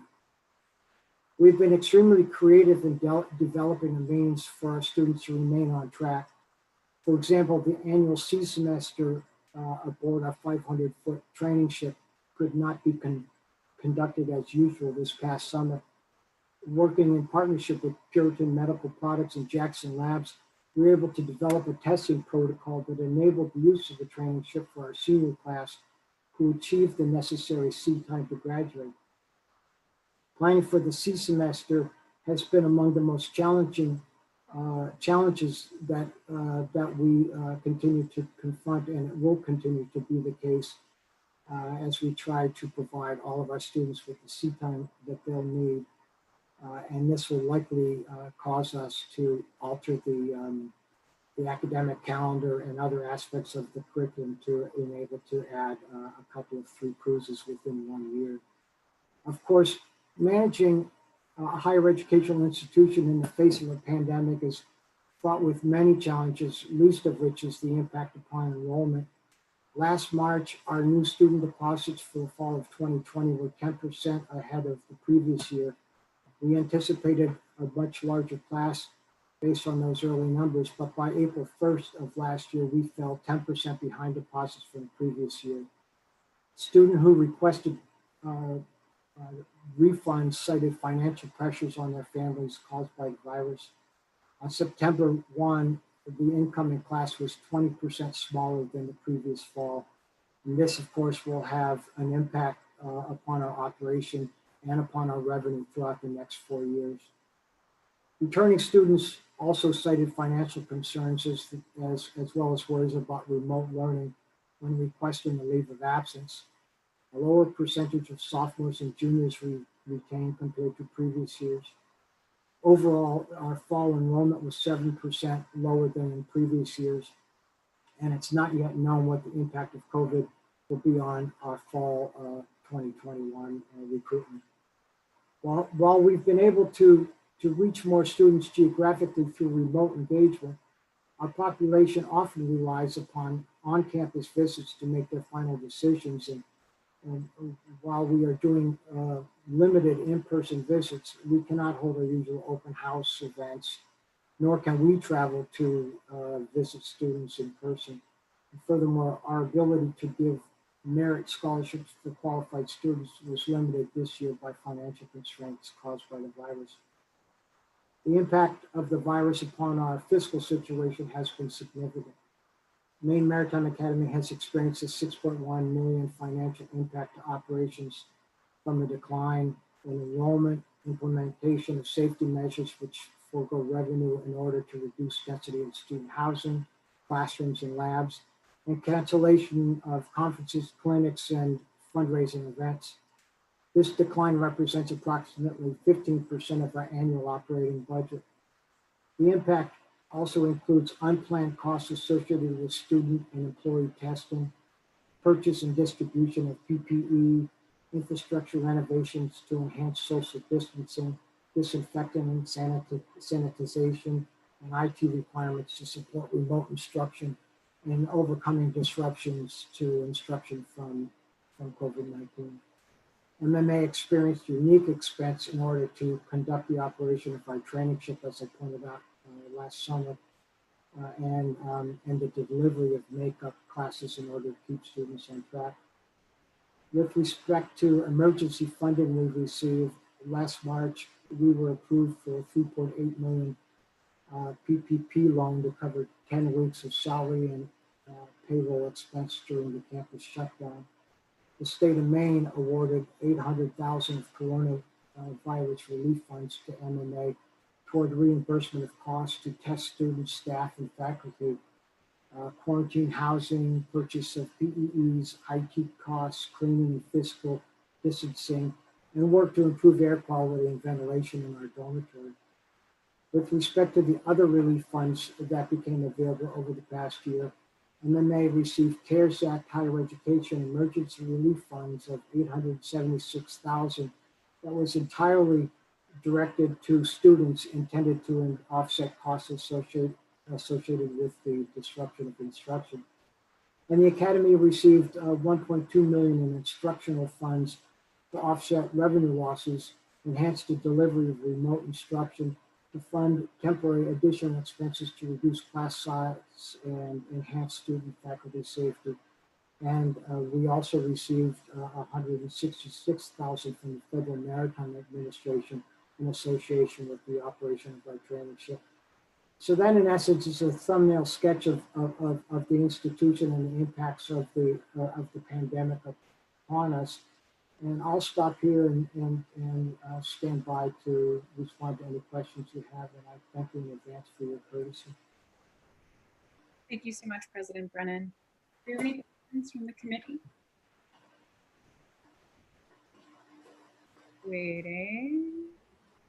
Oh, I think we're getting to that part in the morning where everyone needs to do their stretch break / coffee break. Oh, there we go. Representative. Yep, Representative Millett. Good morning. Sorry, did you have a question for me? I do, Dr. Brennan. Thank you so much for being here, Representative Millett. Obviously we're very concerned about the loss of, well, your imbalance between revenue and expenses as a result of the pandemic, and running through the various intervention sources that has been made available. I didn't quite hear, has it made you whole for the year, or is there an amount that still leaves you leaves MMA in the red? Well, the funds that we've received have not made us whole, and for sure, but we have had to take budgetary action to stem the loss of revenue with approaches such as holding vacant positions open, reducing or eliminating programs. I hate to say this, and no college president ever wants to admit this, but we've had to suspend our football program just because of cost and the downturn in recruitment and enrollment. As you can imagine, that has caused some consternation among alumni, but that's a practical reality of running an institution. Certainly one at our scale.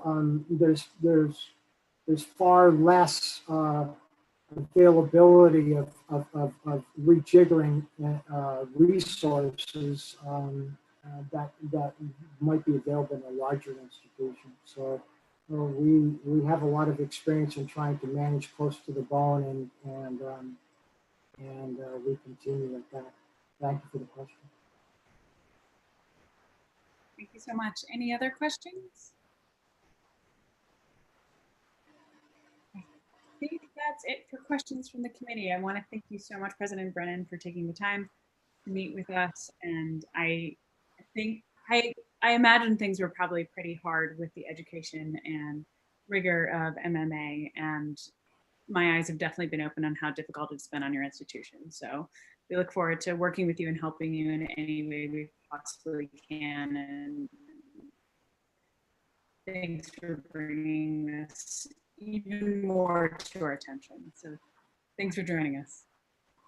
Thank you for having me, and I wish you well, and I do look forward to the day when we can see each other in person. Bye-bye now. Thank you so much.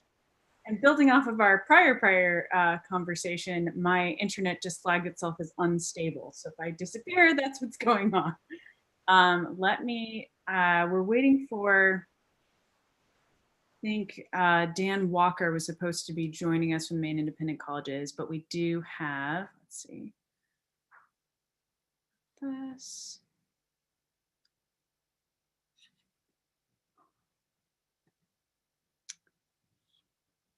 Okay, and we do have President, I'm going to totally mispronounce your last name, so I apologize ahead of time. President DeLugos, is that how we say it? Perfect. I got it. Oh You my got it right. Beginner's luck. I do believe Dan Walker was supposed to be joining us, but we don't see him in the waiting room, so I just wanted to check. Dan just emailed me. Apparently he lost power at their house, so he's trying to reconnect. So the challenges of working remotely are bedeviling here us today. So Dan will join us if and when his power comes back on. In the meantime, you're stuck with me. Dan, close enough to me that makes me really nervous that I keep getting flickering. So if I disappear, that's probably what's going on.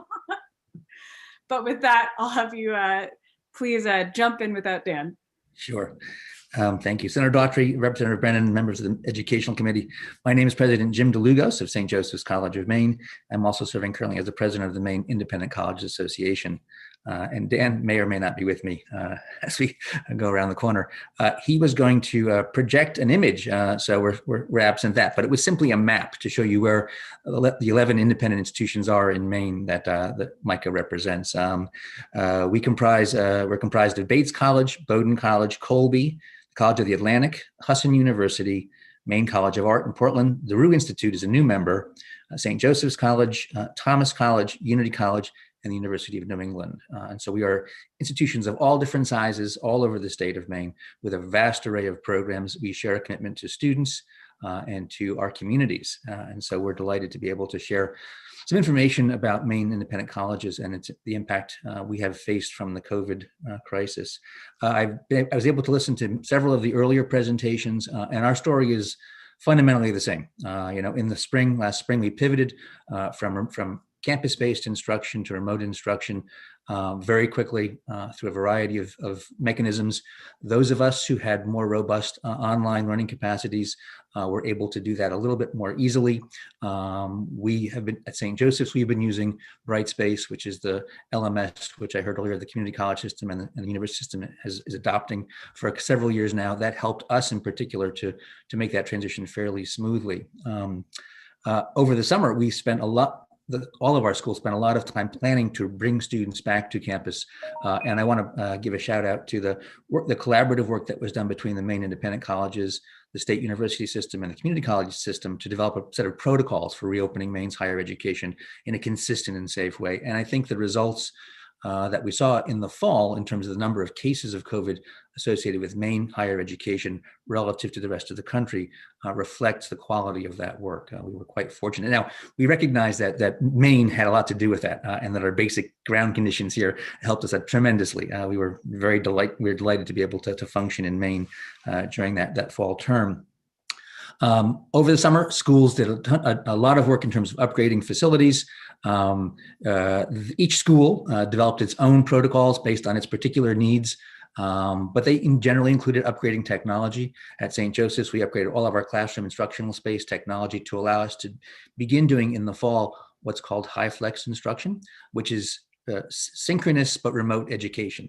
So we had students who were in classrooms on campus, in class with students who were either in the residence halls or further away, learning at the same time. That's a different thing than online education. Online is generally asynchronous, and students check in as they can, as they need to. But HighFlex is remote and synchronous, and that was a tremendous help for us. In part because of the need to do social distancing. Our classrooms are designed to be of a certain size, and most of our classrooms would only accommodate 12 or 14 students at a time. That's about half of our average class size. And so we had to figure out how to make all that work. That kind, plus additionally, schools had to juggle schedules for classes. I would say, I would echo what I've heard earlier folks say, the amount of time we spent managing the pandemic is extraordinary. It is taking its toll on us. I know it's taking its toll on everybody, but I see it very clearly in terms of the colleagues I work with on a regular basis. Our pandemic response team meets at this point is meeting 3 times a week. We have a weekly, a daily check-in to do our daily updates on cases. So the amount of time managing this is tremendous. We have, I think, in general, all of Maine's independent higher education has been very good about being flexible, about being responsive to the needs. One of my big concerns going forward is how long we can keep doing this, right? And so it really is the need to sort of get back to whatever the next new normal is, or move forward to the next new normal in a reasonable time frame. You were not able to gather a complete set of costs for the impact of COVID on Maine independent higher education. But I would say, roughly speaking, based on the numbers we have, we're talking about easily more than $100 million of cost for Maine higher education. Between direct costs, indirect costs, loss of revenue, it could easily be much higher than that. The loss of revenue is tremendous. So it's been a challenge, but we have managed to make our way thus far. Most of us have begun the spring semester at St. Joseph's. We're phasing in our residential students over 4 weeks' time to reduce the burden on our campus facilities at the beginning of the semester. We brought our first-year students back last week. Our seniors are back on campus this week. We'll continue that process. And the reason for that is that we expect, given the external climate, we will see more cases this spring, and we want to not overburden our ability to isolate and quarantine students. In the fall, as we ended the semester, and as the external climate was becoming more problematic with cases, I think all of Maine's independent schools made a commitment to send our students home in the safest possible way. And a number of us, including St. Joseph's, were able to offer exit testing. And so before our students left campus before Thanksgiving break, they each had a negative COVID test. And those who didn't actually got to stay with us over Thanksgiving and into December. So that's our commitment is to the safety of our local communities, but also to the safety of the communities from which our students come. We do not want to send students out into the world to further complicate the lives of our communities. And I think that's my message for this spring semester.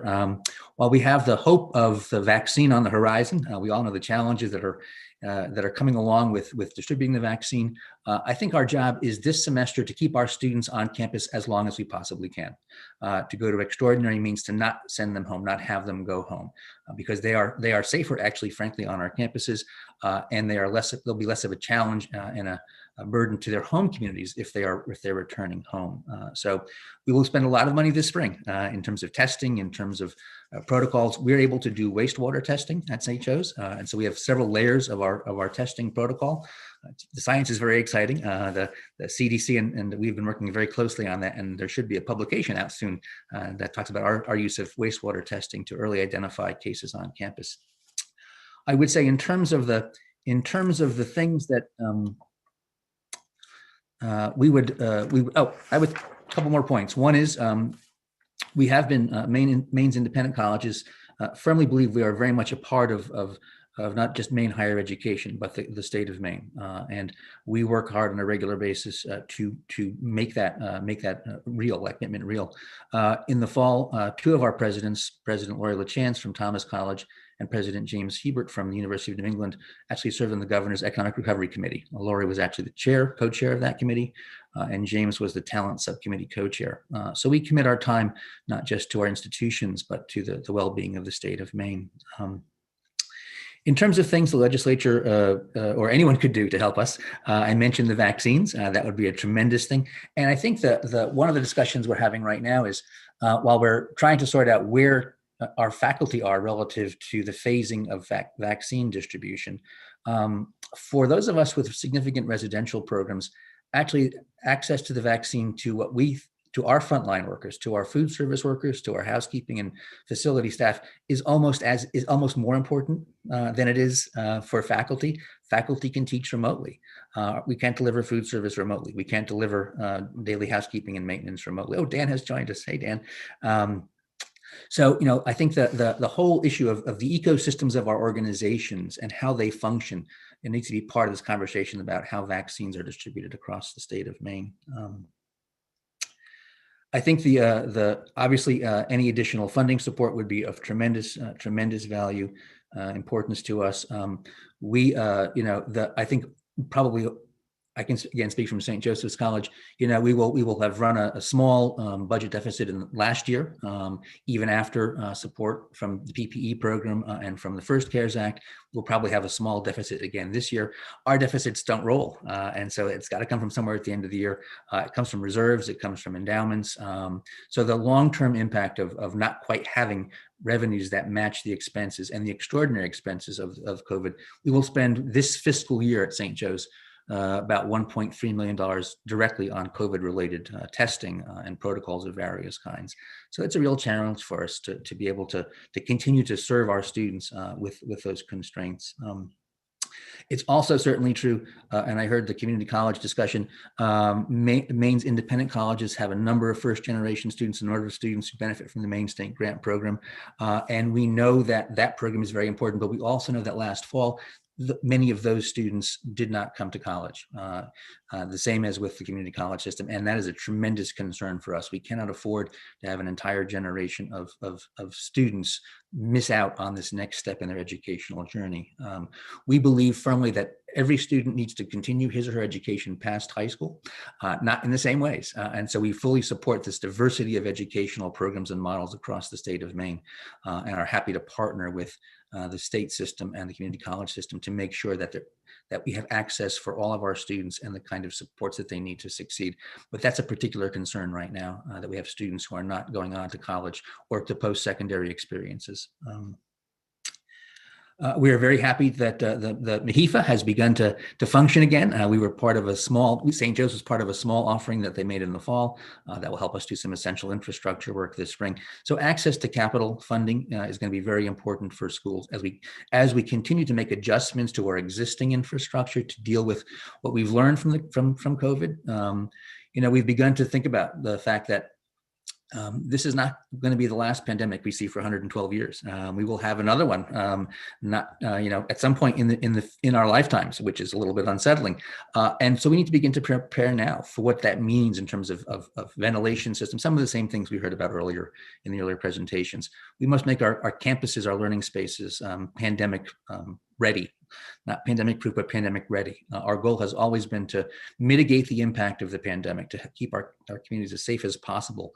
And that fundamentally relies on the cooperation of everyone. As we know, the most effective ways to mitigate the spread of the pandemic are masking, social distancing, and sanitation, hand washing. So we'll keep putting those messages out there.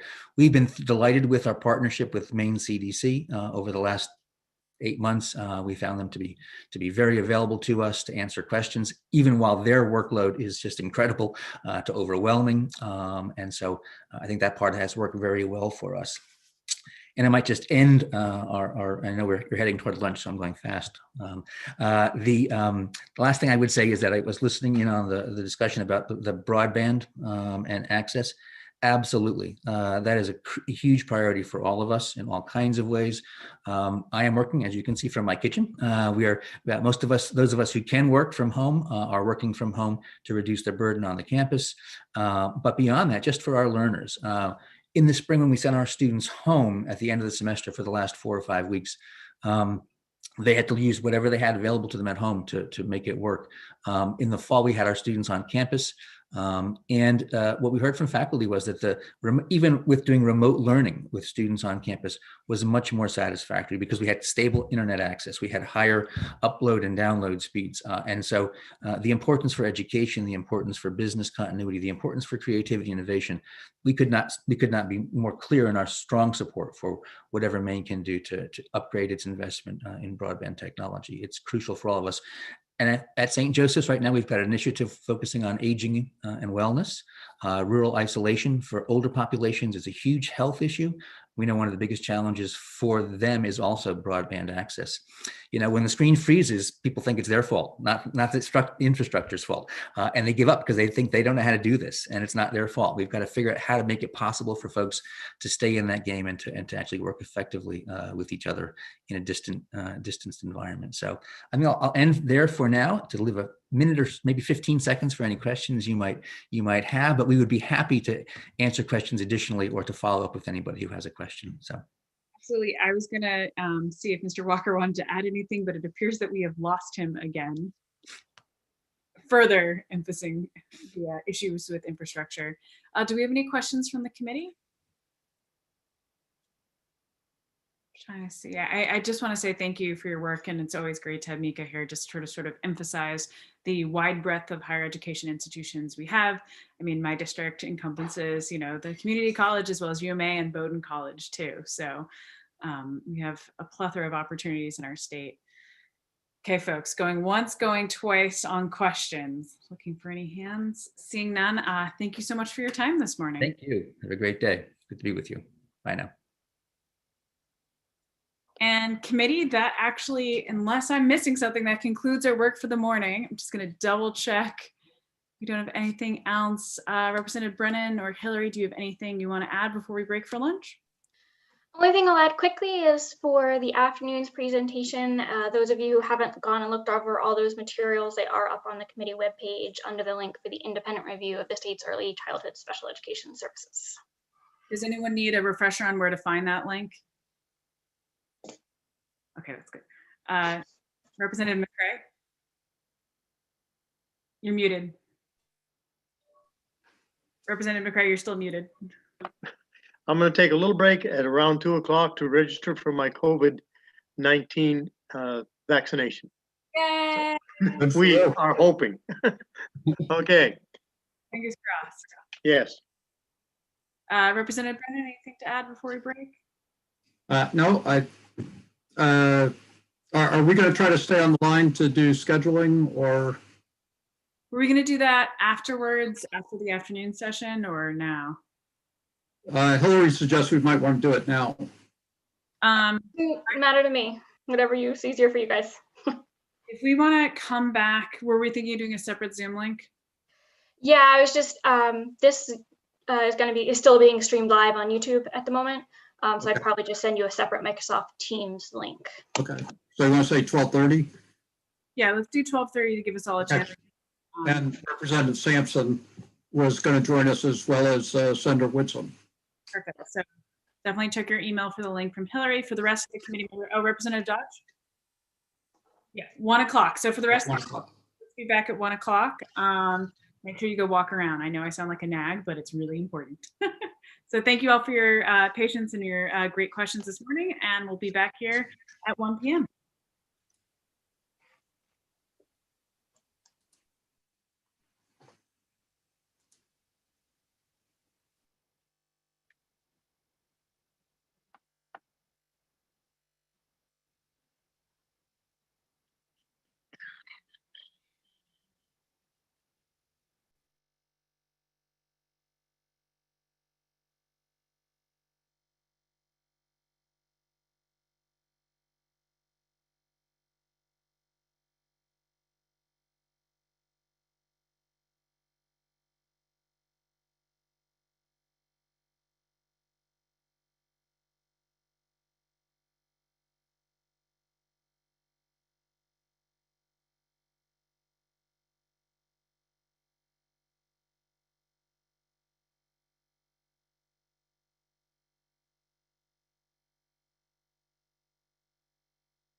Hi, guys. Has the audio begun, please? It has not. Well, that's not.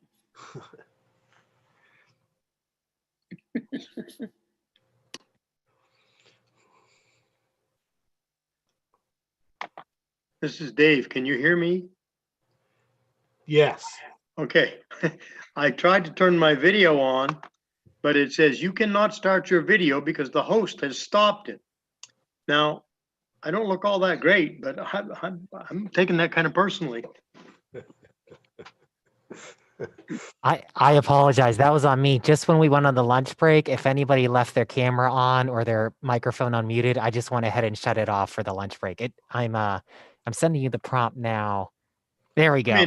I apologize, Representative. That was No, I was fine. I just wanted to make sure that by the time we got going, I could get going. yeah, just trying to look out for everyone. Thank you, thank you. My video is working fine. I'm trying to spare you having to watch me eat my apple.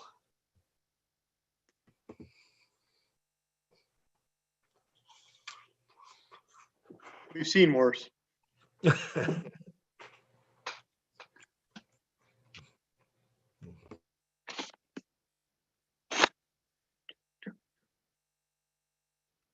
Hey, Tim.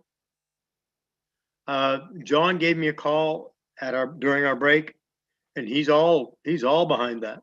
Yeah, that proposal. So that's a good thing. Yeah, it was. It was very good. Good meeting with him. So Yeah, well, he's very, very useful and efficient and good. So I guess it's just a matter of wait until they send me a draft, and then we'll kick it into action however we see best. that's fine with me. Yep, great, very good. Get something productive done. Yes.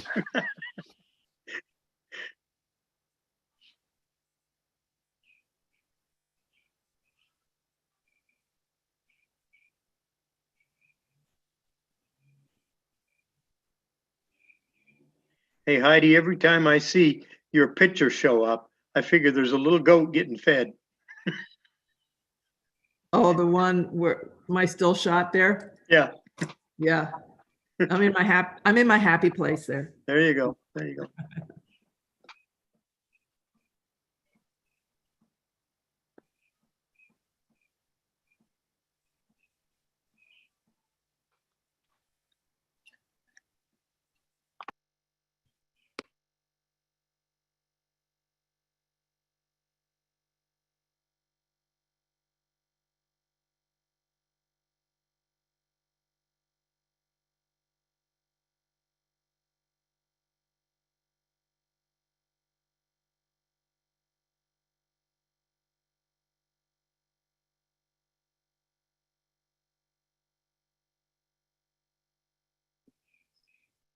Senator Brennan, I will leave at like 1:20 for about a half hour just because I have another Zoom that I have to do for school real quick. And then I'll come back Great. in. Okay, thank you. And hopefully we'll getting started fairly soon. We are live streaming. I'm Yeah. getting the report, so Right. it's live streaming.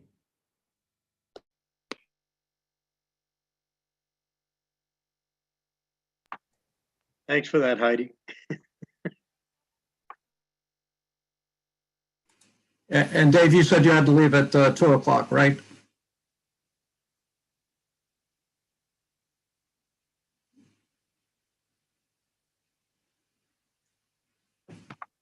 I got a feeling that website is going to be inundated with a bunch of us old guys trying to get registered. Okay. So I want to be at the head of the line. All right. And if I come back and I'm dejected looking, you'll know I was unsuccessful.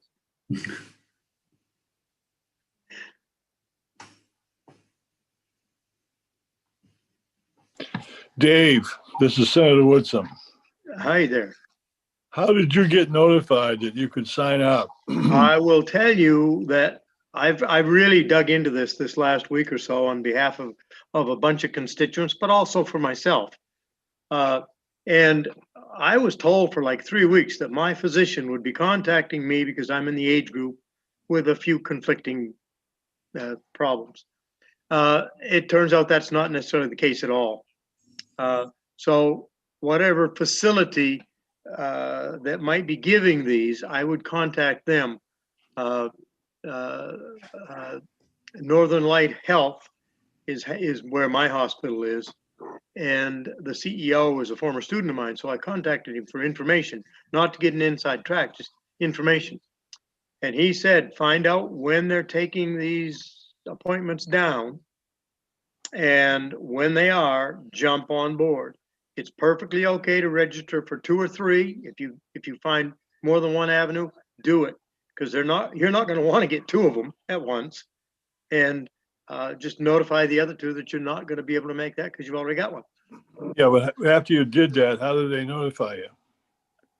They're going to send an email back to me. Here's the plan. I'm going to register at 2:02. They're going to send me an email confirming it with an appointment notice. I take that with me to the place of the vaccinations, and I'm in. Yeah, but so you called, but did anybody call you back or email you back? No. I've done everything of mine online, except for informational stuff with my former student and friend, just so that I can tell constituents how to go about it. Yeah, well, I called a number for Southern Maine, and Yep. I gave them all kinds of information, but they just said thank you, and so where am I? Oh God, I don't dare say. Those very same sites say, don't call back, don't call back, don't call back. Yeah. We're overwhelmed. So Dave, honest to God, I don't know where that leaves you. Okay. Senator Woodson, my parents also called that number on Thursday and have not heard back. I suspect they are absolutely inundated and are slogging their way through the thousands of Mainers who have called. We are the oldest state in the nation, so I bet there's a whole bunch of folks calling in. I called over a week ago. I haven't heard anything. Senator Woodson, I would advise you to, I've gotten more of my 70 and older constituents in at Sanford than anywhere else. A bunch of going on. Yeah, I called. I think that's the number I called. Oh, okay. They seem to have better results than that, and then the Biddeford one for some reason. So, okay. I think if you can find an online source, that would also be a good one, because they're supposed to send you a notice. But I asked, what happens if I'm on 2 lists? And I said, so what? If somebody gives it to you, they're going to cancel the other one anyway. It'll be online for them. So. Yeah, it's kind of crazy, because I know a person down here who went up north to Greenville and got it up there. I don't understand how they did it.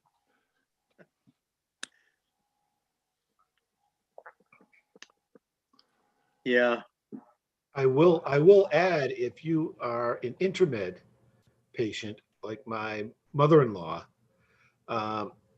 Intermed has been reaching out to their elderly patients. And she has an appointment this week. That's good. Yeah. Father just got his through Martin's Point, because they've just started that. And Midcoast Health is actually about to start a big vaccination clinic at our rec center here on Brunswick Landing. So slowly. Senator, a week ago, my wife called Maine Health. Yeah. Immediately signed her up and gave her an appointment date. Wow. And she got vaccination last Wednesday, and they gave her a 3-week appointment to get the second vaccination as well. And it was simply because Maine Health had extra dosage available that they were able to make it available on a first come, first served basis. So she was able to call, get signed up, but within 24 hours, they were telling people no. Wow. That's nuts. So who are we missing? Do we have 1, 2, 3, 4, 5, 6, 7, 8, 9, 10, 11, 10. think we're about ready. I'm just going to adjust. Representative Millette. Yes. Okay. There she is. There she is. Been here the whole time. Okay. But we didn't know that because you're quiet.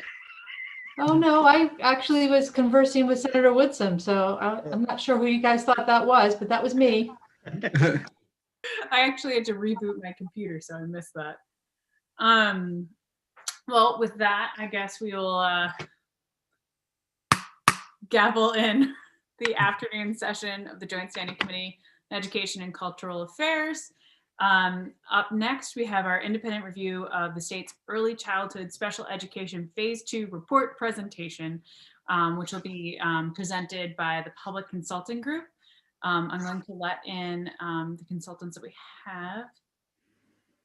We have Mr. Gom, who hopefully I'm saying that last name right, as well as Miss Kate. Hopefully I didn't massacre either of your names, but I think we've got everyone in here.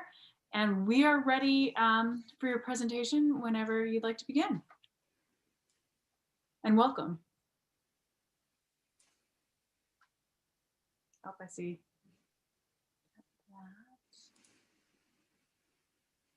Okay. Do we have everyone from the PCG team that we're expecting to have on the call? This is Andy Gom. I'm here and I'm looking for my colleague, Debbie Kate. Debbie, are you there? I am, Andy. I'm up in the top corner. You're not in the top corner for me, but Oh, trust that you're goodness. there. I was going to say for everyone, I think you're everyone's in different. in a different order for each screen. It gets a little bit confusing. Yes. So yes, it's just Debbie and I from PCG today. Wonderful. Well, if you'd like to take it away, I think we've got most of the committee here and are excited for your report. Thanks.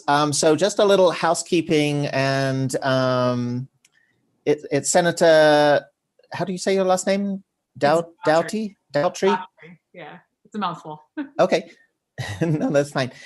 So I'll be looking for you to sort of take it after the presentation in terms of facilitation, but I just had one little housekeeping to see in terms of our time. I was thinking that we might pause after we review the early intervention part C and then look at the action that you want to take as a committee and then move into the preschool special education sort of second phase to the presentation. Does that make sense to you, or would you like to reverse that?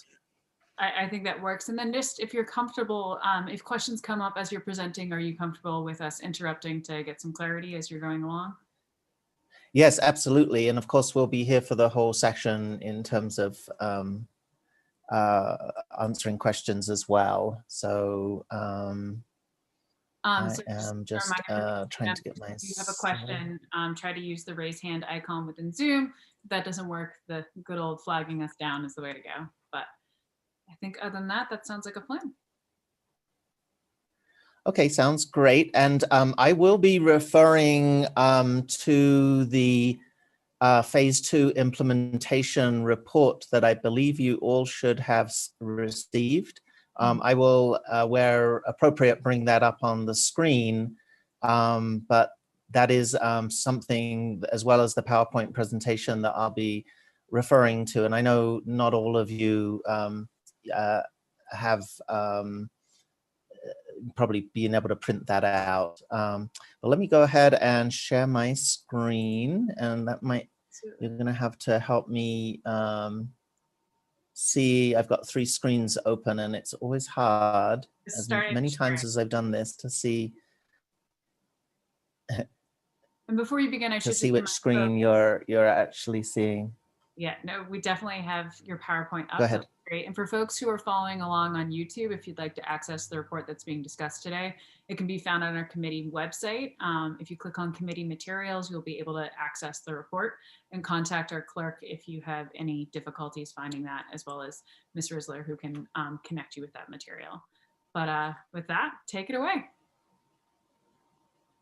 Okay, sounds great. Here's our agenda for today, and I'll look to you, Senator, to help me if things go wrong, either with the audio or what you're seeing. So you can be my eyes and ears if that's okay. So here's our agenda today. We know that there's a number of new people on the committee, as well as a few members that have changed their roles. They were either on the Senate side and now on the House side, and were chairs and now are members. So we're going to try and hit a sweet spot of not assuming that you know everything that's gone on previously, although for some of you this may be a little bit of a repeat. But we felt like everyone needed a catch up with where we are. But let's start off with introductions. One of our team members, Heather Gann, was not able to be here today. Unfortunately, her stepfather passed away just a couple of days ago, and today is the funeral. So she sends, she would have loved to have been here. She's been part of the project since the beginning. But myself, I'm Andy Gomm, G-O-M-M, and prior to joining PCG, I was the Part C director for the state of New Mexico, as well as being on a number of national early intervention projects. And then joining me as part of the PCG team, but representing also her work at the University of North Carolina is Debbie Kate. Debbie, do you want to just quickly introduce yourself? Sure, I'm very happy to be with you today. I work for the Early Childhood Technical Assistance Center, an OSEP-funded technical assistance project providing assistance to states in their provision of services for children birth through 3. And before coming to that role, I was a 619 coordinator in the state of Tennessee and worked in the Tennessee Department of Education for about 15 years. Before that, a classroom teacher. Thank you, Andy. Yeah, great, Debbie. Thank you. And so you may hear me turn to Debbie for her expertise on preschool special education 619. And so when we have questions, I may punt things over to Debbie. So moving into methodology, I want to spend just a little bit of a review. This is a project that the Maine State Legislature has funded. We started right around this time, January into February last year. So just a little review of what we've done to date. And I'm not sure that everyone on the committee has received all of the other reports that we have put out, but I'm sure we can get those to you, or the committee chairs and staff can get them to you. And a lot of these things were laid out in our contract, both in the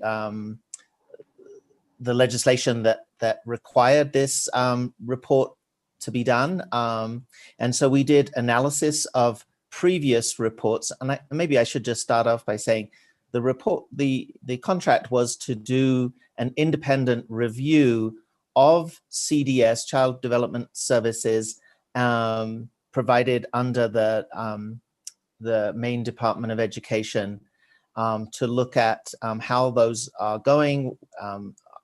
Could there be some changes to both early intervention and preschool special education, both of which are provided under the federal law, the Individuals with Disabilities Education Act. There had been a number of previous reports done over, like a 10 to 15 year period, and some changes that had been made. So we analyzed those previous reports and the changes that had been made subsequent to those reports. We did a number of interviews and focus groups, interviews with key stakeholders, focus groups with different groups, providers of both of the services, early intervention and preschool special ed, parents, other constituent groups like childcare, Head Start, and some distinct one-on-one interviews with key stakeholders as well. We did a fair amount of data collection and analysis. A lot of that moved into a cost study that actually became a separate deliverable, where we were really looking at the costs of providing both of the services, early intervention and preschool special ed, as they're currently being provided. Mr. Gomm, the contract. interrupt you real quick? Yes. I was just looking at the screen. If you can actually put your PowerPoint into full screen, it might be larger for our members to be able to see on their screens. That would be Yes, you know, and I do have that, but it's over on this other screen. Let me stop no. sharing and see if I can share that other screen. And yep, I think I can do that. Absolutely. Apologies. It just was, the font was a little bit small. Oh no, I asked you to be my eyes and ears, so I appreciate it. Let me know if that is good. Better. Yeah. Is that better? Okay, perfect. Go back to It's the way slide. over here for me, over on my right-hand side, but I'll trust that you can see it. So we did, moving from the CUS study, we did a national literature search on the best practices. What are other states doing? What does the literature tell us about funding, governance and administration, and delivery of these services? And how does Maine's data stack up against the national data? Along with that, we interviewed a number of other states. We worked with an advisory committee in Maine to determine what states we would look at. And so we looked at a number of different states, both in the Northeast, so peer states, as well as across the country to find out what their experience in financing, governance, and service had been. And along the way, we worked, as I said, with an advisory committee that included some key stakeholders, as well as members of the Joint Education Committee and other stakeholders. So that work finished up, and that report was submitted in the late fall. We then met with the Joint Education Study Committee, and rather than taking any action on the recommendations that were made, they said that they would like us to move into the second phase of the contract, of the requirements, which was to develop an implementation plan. Just realized, I think you're on the wrong slide. It appears it says number 22 in the bottom right-hand corner. It says at the top, phase 2 implementation plan. I just wanted to make sure that I think yes, on the wrong slide. I Sorry. apologize. No, I don't know why it is doing that. I do see that over there on that. That's not the slide I'm looking at here. I do apologize. No worries. We're all on the Zoom learning boat together. Well, what's strange is that what I see on my screen and moving through is not what's on that other slide. So I am going to stop sharing and then share again. And maybe that will work this time. I apologize. I'm going to need to go on mute because the mailman has arrived and my dog is about to announce it to the world. Could someone just tell me what you're seeing now? The report, Andy, not the PowerPoint. Okay. And how about now? Now we're seeing the PowerPoint. We see the methodology. Okay, and it's now in sync. That was so strange. I do apologize. So, so rather than taking any action on the numerous recommendations that we had for Part C and 619 in the phase 1, the committee wanted us to move into the implementation plan because they felt like seeing the implementation plan would help them make decisions on how to move forward.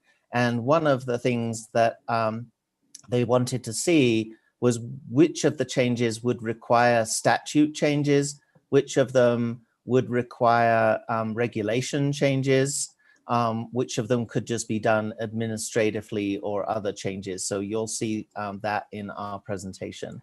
In fact, why don't I move into that? So here's an overview of what's in the implementation plan. And in a second, I'll show you an example of how that looks.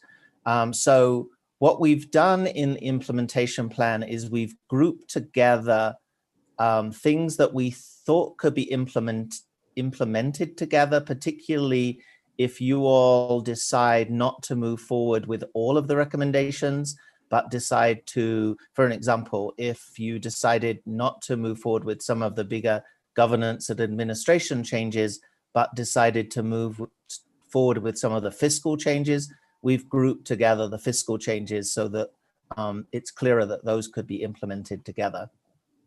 As I said, we've indicated which of the recommendations require a step. We think it'll be for your staff to determine, I believe, whether they are statute changes, regulation changes, administrative changes. And we felt like some of them were just maybe not even administrative changes, but things that could take place, such as designing and implementing a training. We didn't really think that was an administrative change. What we've done, and this was hopefully something that Maine will be able to take forward, but we think that you'll need to adapt it, particularly if not all of the recommendations are acted on.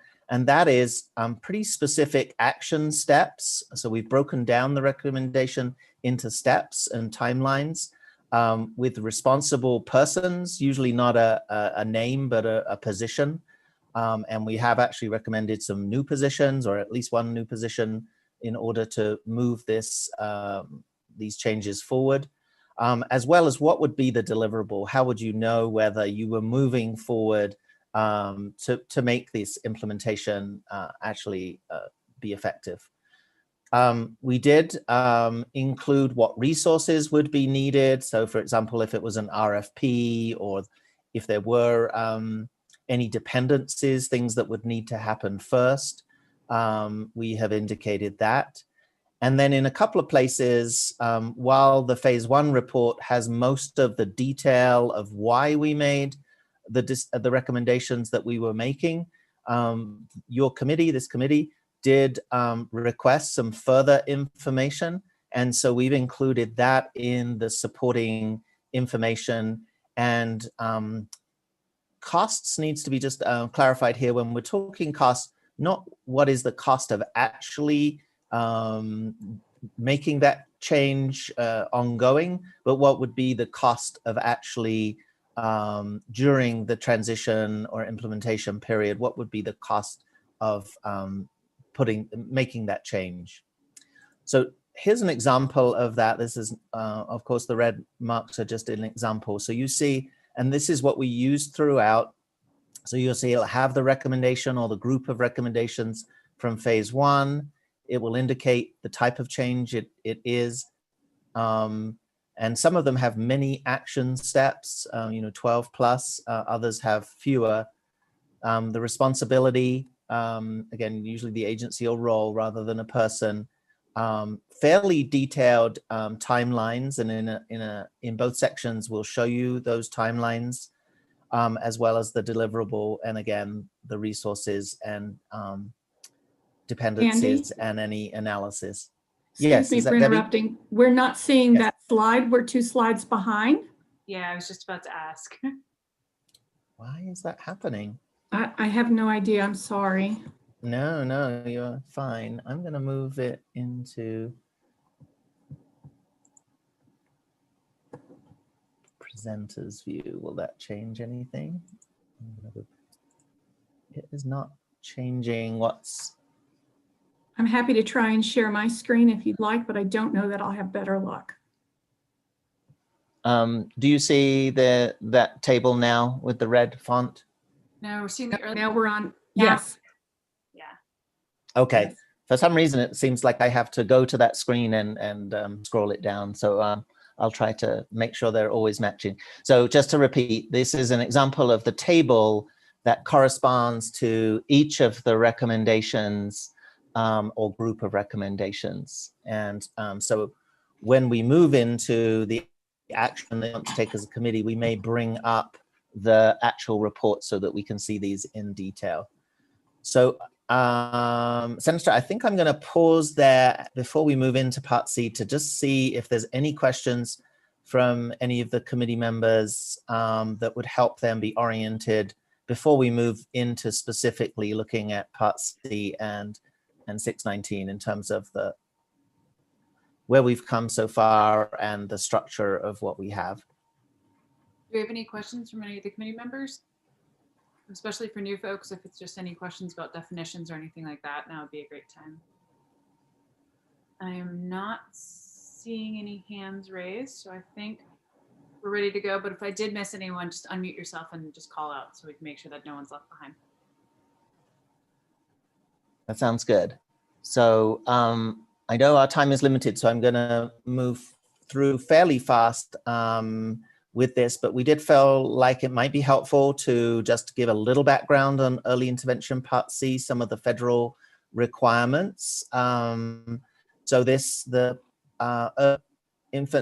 Individuals with Disabilities Education applies to infants and toddlers with developmental delays and disabilities up to age 3.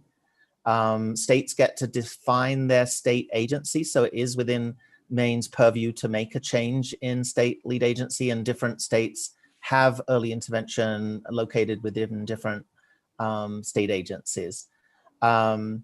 There are 16 services under IDEA Part C that make up what we call early intervention, and those are designated on the individualized family service plan. So the team gets together with the family, looking at the needs of the child, and those services get put on that plan, and then the state is required under federal law to provide those services. Most of those services are provided in the home and other early childhood settings, if that's where the child spend their day, and that's often referred to as natural environments, the places where the child naturally is, rather than bringing the child into a clinic kind of setting. It is about promoting the child's development within everyday routines, activities, and places. What we know from the science is children learn within those everyday activities rather than distinct therapy sessions. And there are a number of things that the state is required to do, and some of them we'll be looking at in the recommendations around child find public awareness. How do children get into services? There's various accountability and data collection, including an annual performance report that the state is required to submit to the US Department of Education. There are dispute resolutions and complaint processes that families can access. There's training and professional development. There's a required counsel that advises the lead agency in the implementation of early intervention. And then, of course, the funding of services to make sure that there are no waiting lists, that all services on that IFSP are provided to the child and family. So moving forward, just a couple of key findings. We wanted to, this is a little bit of repeat for those of you that were at the fall committee. We wanted to point out a few things that were going well within CDS. That is that they were able to move from a budget deficit of close to 4 million to operating within their budget in FY19. That based on some of the changes that were recommended in previous report, that they did consolidate business practices, rate setting in their central office. So some of that has happened over the years. They implemented a statewide database that has helped with accountability. They've standardized some of their administrative practices, which has also led to some of that efficiencies. They implemented a statewide evidence-based practice. A number of states are moving in this direction, different evidence-based practices. And so they've been rolling out what's known as a routines-based early intervention practice. And then they should be congratulated on providing 98%, almost 100% of services in the natural environments rather than in segregated clinic-like or center settings. In terms of some of the major findings that we made in the phase 1 report is the low number of children served, they is particularly in the very young infants, so that we're talking about kids birth to 1.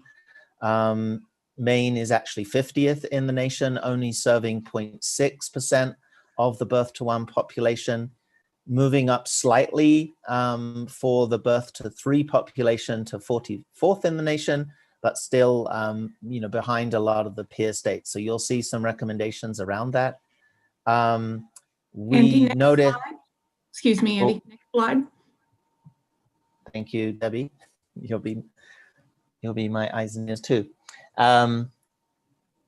There you go. So a low use of private insurance, despite the fact that there is a private insurance legislation that was passed in 2011. So we think that there's some opportunities there to tap into some private insurance billing. In terms of main care, and Medicaid is a major funding of early intervention nationally. Main care billing doesn't currently include service coordination and special instruction, which is sometimes known as developmental therapy or developmental instruction. So we think there's some opportunities there for efficiencies and revenue enhancements. We think that a rate study could really help with looking at the actual rates of services provided. We felt like there needed to be some separation of accountability. Right now, CDS is providing both the oversight to the service delivery that's done through the regions. Most of the services currently by CDS are provided by CDS staff with some contractors. And so we felt like some separation of that would allow for more accountability.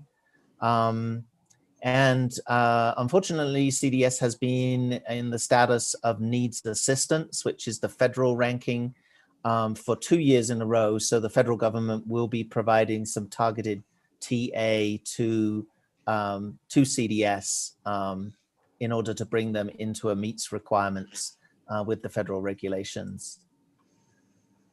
Moving to the next page, the next slide here. So we're moving now into the implementation plan.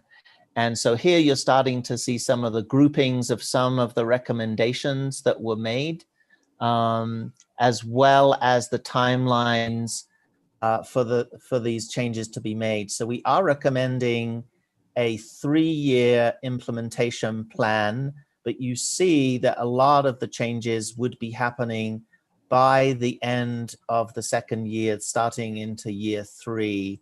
And so this next slide, I think it might be a little bit easier to see than the detailed timeline plan. We do think that implementation will need a detailed project plan, and you'll hear us talking about that a little later on.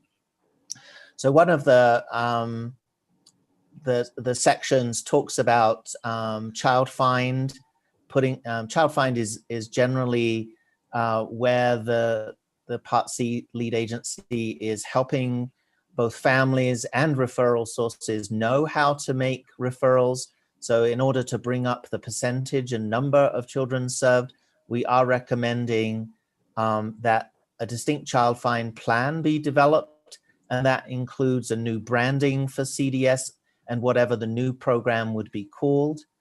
We think that that can actually begin the beginning of year 2. So to take a year to develop the new branding, put that campaign together, and that can actually begin. It doesn't need to take the full 3 years, but that can happen at the beginning of year 2. There are a number of recommendations that are about transferring CDS to the Department of Education. We'll look at those recommendations in a little bit more detail. We think a lot of those changes can happen in the 2-year period, and then those changes can happen fully, and in some ways, some of those may be staggered during that 2-year period. But by the beginning of the 3rd year, CDS services would be fully moved under the Department of Education. We were trying to hit a happy medium when we've had some conversations with the advisory committee and with this committee about not having the transition too long, because we're concerned, and I think others have shared the concern, that if the transition period goes too long, that CDS could start to lose some of their staff, and that would actually be detrimental to the provision of the current services under CDS. So we felt like a 2-year period was a happy medium. We think the myriad of billing changes that we'll look at again can take place over a 2-year period, and that those can also happen by the beginning of year 3, that's enough time for that to take place. Again, some of these changes around training, we also think could come online earlier than this, but in order to be ready for some of those billing changes and other changes, we felt like they could be ready by the beginning of year 3. And then the longest period of transition would be a fairly large change if you all... Oh, we just have a question from Oh, yeah. Representative Millett. So I just wanted to make sure that we weren't going past that. Representative Millett, would you like to ask a question now or? Yeah, I'd like to ask it now, and then I'll let Andy figure out when is the best time to answer it, because I'm not too clear. But by moving CDS to DOE, one of the things that I haven't had a chance to ask you folks about is how does currently CDS work with the Maine CDC maternal and child health team, right? So the Maine children, the Maine children with special healthcare needs, and also the Office for Child and Family Services. They, I believe, hold child behavioral health services for 0 to 21, right? So I'm thinking that the special health needs and the behavioral health needs for these same age groups must intersect somehow with the work of CDS, and wondering how that will get wrapped into whatever transition the PCG is recommending. Thank you, Madam Chair. Of course. Thank you, Representative Millett. I think that's a challenge for Part C across the country, regardless of which state agency they are in, is that there are likely always other early childhood programs sitting within other state agencies. You all asked us to look at the possibility of developing an early childhood cabinet level department, which is a trend across the country. A number of states are moving in that direction. The most recent being New Mexico, pulled together all of its early childhood programs under one cabinet level department. And in fact, I was part of that process. And so we've included in the implementation plan, we felt like it was a little outside of our scope, but we have included some recommendations should Maine state legislature, this committee or another committee want to explore putting all of the early childhood programs into one department. Obviously, then it means that your colleagues in public health, as Representative Millett, or in children's mental health might be, once we get out of the pandemic, would be across the hallway in shared spaces. So the collaboration would be advantageous if all of those programs were within the same department. Short of doing that, however, it is a challenge and something that Part C always needs to be doing is building those alliances, building those collaborations across different state agencies. And some of that does exist currently, but I think it is worth thinking about all of those alliances. And the same thing actually is true, not just for Part C, but for the 619 preschool. If childcare, which it is, and to some extent Head Start, is over at the Department of Health and Human Services, how do you build those alliances knowing that they're not in the same state agency? So I'm happy to come back to that if there's follow-up questions. Just back to this timeline, and we're talking high level here, we have recommended, and this is a national best practice or trend, for early intervention services to be provided not by the state agency, but by contracted community providers who are there based in the community, and they would provide the array of early intervention services, those 16 services that I pointed to. We think that that is a significant change if Maine decides to go in that direction. And that would, of course, require a procurement, a request for proposals or something similar based on Maine procurement laws. And we believe that that would take the full 3 years to implement that change, as well as training and support to have those community providers to be ready. So that's a very high level look at the changes. Here are the detailed changes that were spelled out, and some of them, will be now a little repeat into those high level changes. So we are recommending that the Part C program move more fully into the Department of Education. Mr. Duff, and wrong slide again, I think. Thank you. Yeah. I appreciate the reminder. Mhm. So here you see the governance and administration changes that we're recommending. So to move the Part C program into the Department of Education, but rather within special education, have it located within the early education office, which is where pre-K and Head Start resides. But we know that they will also have to collaborate strongly with the special education office. It's another example, as Representative Millett points out, there are bridges and collaborations that need to happen even within a department where you're designated. We do think that consolidating the current regional structure of CDS into less offices and to align those with counties. And we were asked to make some recommendations around that. And so we looked at the Health and Human Services regional structure. And if we have time, we can pull up the report and look at that structure. It moves from down to 9 regions, and those regions are aligned to county boundaries. We believe aligning with county boundaries helps with accountability with things like data and looking at the percentage of children served.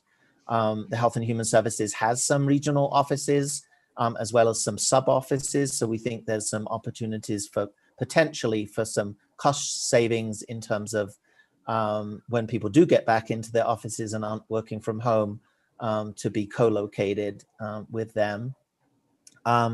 We talked a little bit about contracting with providers to serve 1 or 2 counties. We know, again, that that will be a big change for Maine. Just as an example, Connecticut just went through an RFP, and they already contracted with providers that they had many providers, I think over 30, and moved down to something like 14 providers statewide. And we think that that provides a lot of accountability to oversee the provision of services through those community, usually nonprofit providers. We do, however, think that service coordination or case management should continue to be a state function.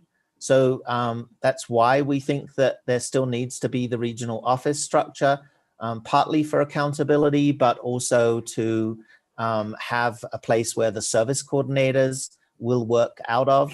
And then the service coordinators would continue to coordinate services, to write the IFSP, to coordinate the transition to preschool.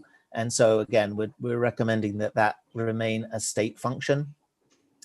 We talked briefly about branding CDS into a new name. Many states have different names, Early Start, Family Infant Toddler Program. So there's lots of options, or Maine can come up with its own name and brand for the program, as well as a Child Find campaign. We do think that having separate state regulations for Part C, those regulations right now are mixed in with the special education regulations, and we think pulling those regulations out specifically would be advantageous. And then there really needs to be a refocus on the Interagency Coordinating Council. The membership of that is spelled out through the federal law in terms of it being parents, providers, and other advocates. And there needs to be a chair appointed, meetings need to happen. And so really an effort, and we think that that will help move Part C forward by having that advisory body going forward. Moving into funding, I mentioned that some of these could be done independently of other of those We have another question, so I just wanted to jump in. Representative Millette?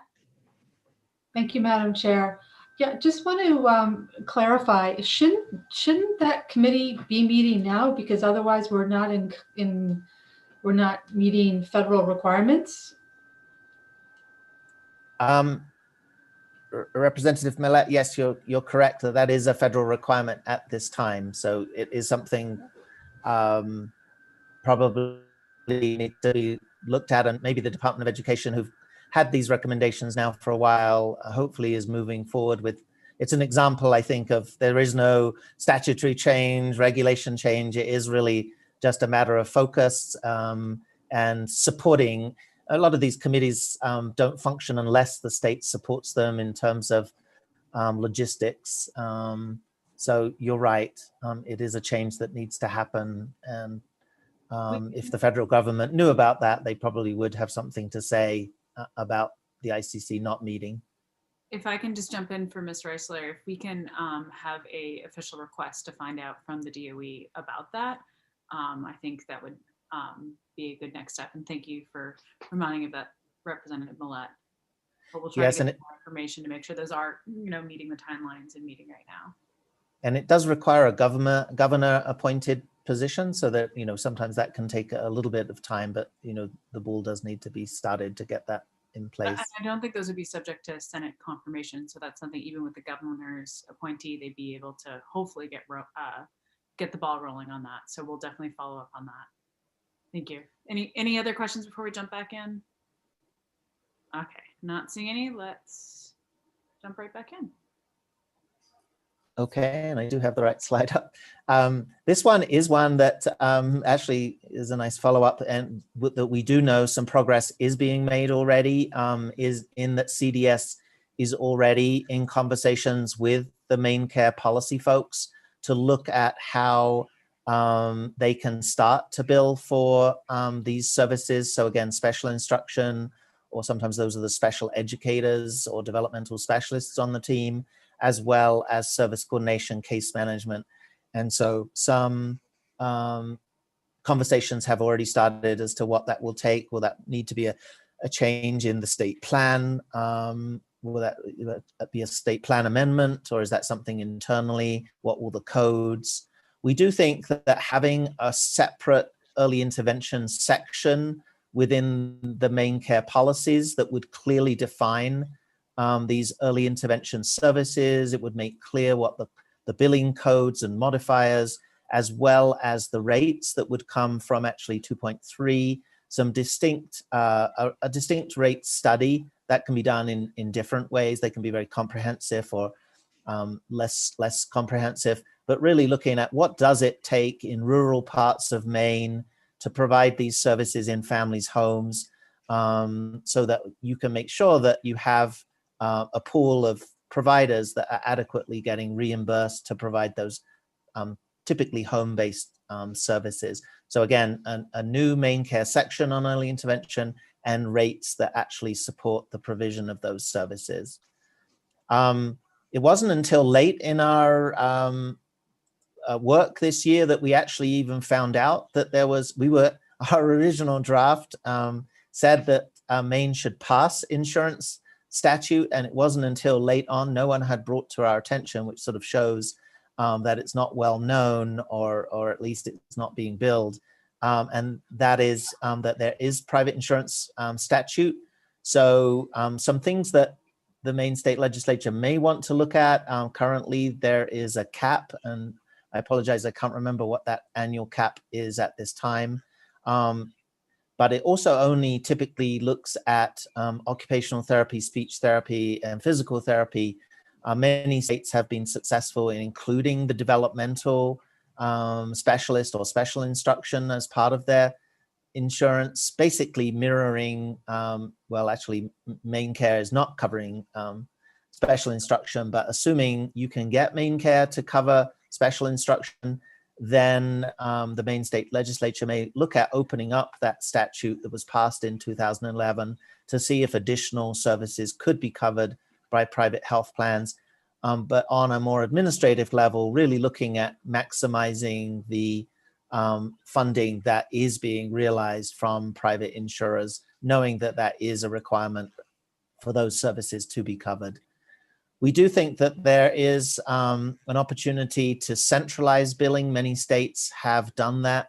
And that can be in a number of different ways, using a database and having state staff do that billing, or having a billing agent do that billing both to Maine Care and to private insurance. So that we think there's some efficiencies that can happen that would maximize the revenue that would be coming into early intervention. I'm going to move forward and there's just one last little section here of Part C, and then we can see if there's any questions. The final grouping of recommendations, you'll see branding comes up here again, although in the timelines it gets put with the rebranding of CDS. We do think that there needs to be a child find committee, probably under the reconstituted interagency coordinating council that uses data. One of the committee members said we should be using data, and we agree with that, to really look at where are referrals coming from now, who needs to be targeted, is it a birth hospital, is it public health, is it early childhood providers, including home visitors. So where are referrals coming from now, and where do we need to target the public awareness and child find work? And so that needs to be a plan that's not just developed and put on the shelf, but a plan that's looked at to see if it's making changes in the number of children being referred and made eligible. And in terms of eligibility, we looked at particularly, I mentioned earlier that infants, particularly Maine, is at the lowest level nationally. Partly that's because of the criteria that Maine has in terms of what it takes to be eligible. States get to set their own criteria. And right now, Maine is in the more restrictive level. So we are recommending Maine look at that to change the eligibility criteria, and that would be a statutory change in order to do that, to look at the eligibility for early intervention so that more children with lesser developmental delays could be eligible. We do think there's some opportunities. We said earlier that CDS has a good evidence-based approach to its services. We think that there are some opportunities to look at competencies around some of those, as well as having some practice-based coaching and online training, so that when new folks come in, they can be plugged into those trainings. So those are really not major changes, but we think those are ways that they could improve the way that they provide professional development to new folks coming on. So I covered a lot there in a short amount of time. I'm going to pause, Senator, to see, and we can bring up the report itself where it gets into a lot more of these details based on any questions, and we can take it from there, or we can move into the 619 section. You have some questions, so Representative Salisbury. Well, thank you, Madam Chair. Please, I hope you'll indulge me a little bit. This is my first term and first time on this committee, so I apologize for asking this question. But just if I can go back to the beginning a little bit, I'm wondering, this review that has been done and these recommendations, this process, is this something that happens on a certain time frame, like every few years, or was this something that was requested by the legislature, or what precipitated this process? Do you want me to answer that one? Sure. I was thinking this might be a Hillary one. Hi, Representative Salisbury. So this was came out of a bill that was before the Education Committee during the 129th legislature. And the substance of the bill itself actually got incorporated into the supplemental budget. And so the funding and the direction for the creation of this was through that supplemental budget. And it was just a one-time funding for this specific report and contract with PCG. Okay. All right. So that makes sense. Thank you very much for clarifying that. Of course. And then we have Senator Woodson with a question. Yes, it it seems like we're in the early stages here. Is there any flexibility of utilizing private organizations? I'm thinking of Warband and Sanford and perhaps Suites at Home to do some of this work. Are you familiar with those programs? Senator, yes, this is Andy from PCG. A number of those organizations currently provide more of the preschool for 3 and 4 year olds, but some of them do provide already some early intervention services. I think you're absolutely right. A lot of these nonprofits, community-based, they know their communities inside and out. Some of them have been there for over 30 years or more, have strong roots in their communities. We do think that they are, and other community providers that maybe are providing other early intervention, other early childhood services, are well positioned to move into these more home-based services with infants and toddlers. It is a process that a number of states have been through, 10, 15 years ago or less, where they've moved to a community-based nonprofit provider array. And it is, just as you're, I think, implying, some of these bigger, and some of them are disability, they serve folks across the age range. They've moved into serving infants and toddlers. And while there may be a few bumps along the road, we think with strong professional development, strong training, strong supports, as well as the accountability, a lot of them are in a good space to be able to move into providing these home-based early intervention services. I hope that answered your question. Thank you. We have Representative Millett. Thank you, Madam Chair. A couple of questions, if I may.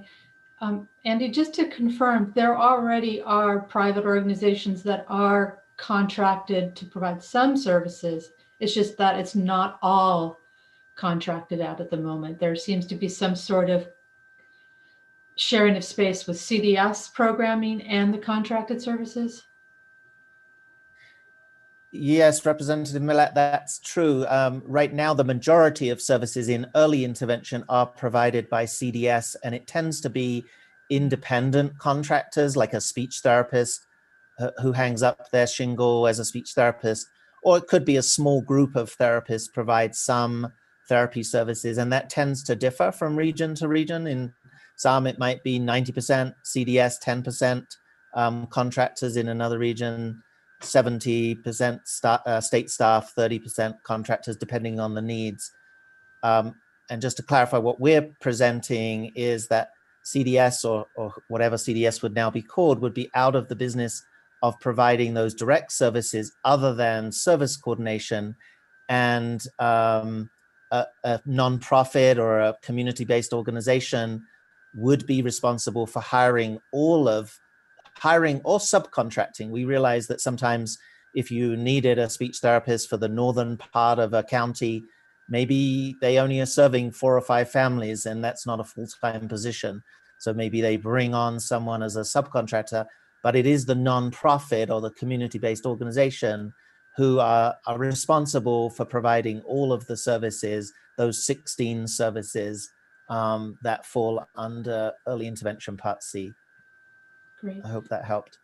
Yep. And Senator, I do have a couple more questions if that's okay. Absolutely. Okay, thank you. So I'm a little confused as to who in the end is actually responsible for child find. I think there is some place where it said it would be the contractors who'd be responsible for child find, but then in another place it would be the agency through ICC and stakeholders. So I'm not sure who in the end will actually be holding responsibility for that.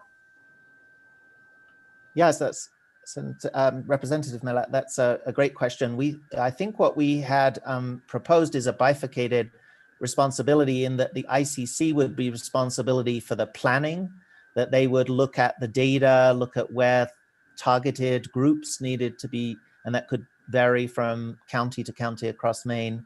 But at the local level, sort of following up from what we talked about earlier, that these nonprofits have that community-based relationship with other organizations, that they would be able to do some of, for example, if there's a health fair in that community, that nonprofit would be able to go to that health fair and be able to do developmental screening at that health fair. They would be able to distribute materials, developmental brochures or posters, because they have that community, those community connections. So we think it's really everybody's responsibility, and to some extent, even the CDS regional offices would still be, involved. Everyone would be working towards better outreach and child find. Federal law does require, though, the state to be responsible for child find. So at the end of the day, it would be the state's responsibility to confirm appropriate implementation and outreach or whatever. Would that be correct? Yes, in fact, that's a good thing to point out. It is the state that's responsible to the federal government for all of the implementation, child find, all of the performance measures that the federal government, and that they then would have that accountability with these nonprofits around the state to make sure that all of these things are happening. Timelines are being met, requirements are being provided. But child find, again, just as you said, would be one of those requirements. And last question. I know Representative Farnsworth and I raised a couple of times the question as to whether anybody knew if the current or just completed GHHS rate study somehow incorporated this study that you're suggesting we do.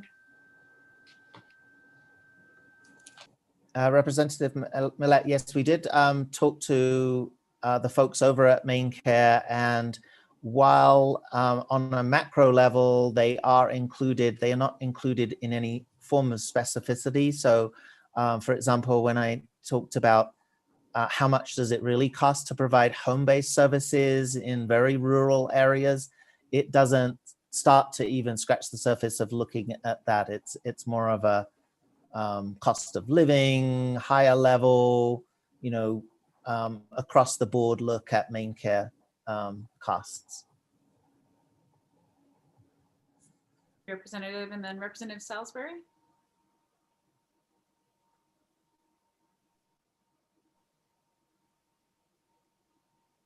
Are you all set for me to ask my question? I'm sorry. Yes, the floor is yours. All right, I was Googling something, excuse me. No worries. To see if I could answer my own question, but just a question about, in the report, it indicated that CDS contracts with 33 SAUs, and it talked, a little bit, talked a little bit about districts that don't contract with CDS, and I'm wondering if there's a reason behind that, or is part of this process to try to encourage more districts to partner with CDS, or how does that go together? Representative Salisbury, I believe we'll get into that a little bit more when we look at the 3- and 4-year-olds under preschool special education. Okay. I don't believe there are any school districts or SAUs currently providing any early intervention for the birth to 3 population. Oh, okay. That does happen across the country. So if Maine decides to go down this route of having community-based organizations, school districts would be, I believe, they would be eligible to apply through that competitive RFP process. And again, some states, school districts do provide early intervention for that birth to 3 population, but I don't believe that's the case. Even that 33 that you reference are providing preschool special education, but not early intervention. Okay, great. Thank you for that. Any other questions? Not seeing any others. If we want to move into the next phase, and seriously, folks, feel free to jump in if there's any clarification or anything, because I know this is a pretty large group of material. And so just to clarify, you would like to move into 619 rather than seeing if the body wanted to take any action on the Part C, is that, and we'll circle back to that later on. Unless someone Senator has a strong Daughtry? opinion on the committee, I think maybe doing the other portion and then circling back on Part C just to go over the full body of it. Oh, wait, Representative Millett? Yeah, I would, I'm not sure what Andy is thinking in terms of taking action, but I'm certainly not prepared to vote on making any sort of official bill creation or statutory change creation. I think we as a committee need to also hear back from the advisory committee that the legislature formed, and to get their view on these reports before we have any sort of substantive discussion about bill crafting. Thank you. Absolutely. And I would echo what Representative Millett said, especially for many of our members who this is the first time they're coming across this material, that we definitely need to sit with it. And we do have some other people lined up for other briefings to just sort of sink our teeth into it a little bit more. Representative Brennan, did I see you raise your hand?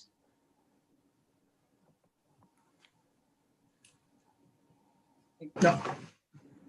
I'm okay. So yeah, let's get into the next portion and go from there.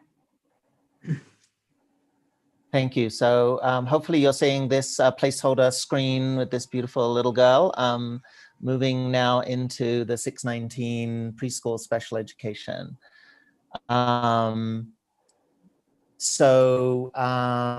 Just to orient people on a very high level, I hesitate doing this in front of my colleague Debbie, so she'll correct me if I'm wrong. But I think I'm knowing more about preschool special education than I ever did. So this is the program for kids 3 through 5 with disabilities, and Maine has chosen to also have children eligible who have developmental delays. That's an option that states have. The State Department of Education, even though these services are currently provided by CDS, still has the responsibility with the federal government to ensure that children receive a free and appropriate education. So we currently have a situation where CDS is responsible, but the federal government still sees the state education agency as actually having the accountability. We talked about the IFSP in early intervention in special ed for special education and related services, which tends to be the term that gets used for all of the other services other than the educator. So your therapy services, nursing, whatever other psychological services that need to be provided are referred to as related services. Those get documented on the individualized education program.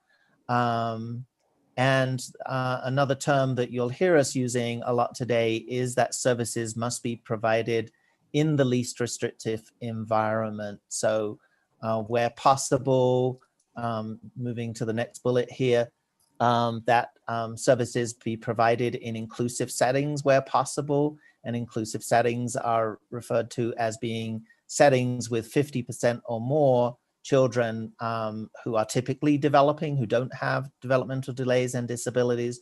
So those can include a variety of other early childhood settings.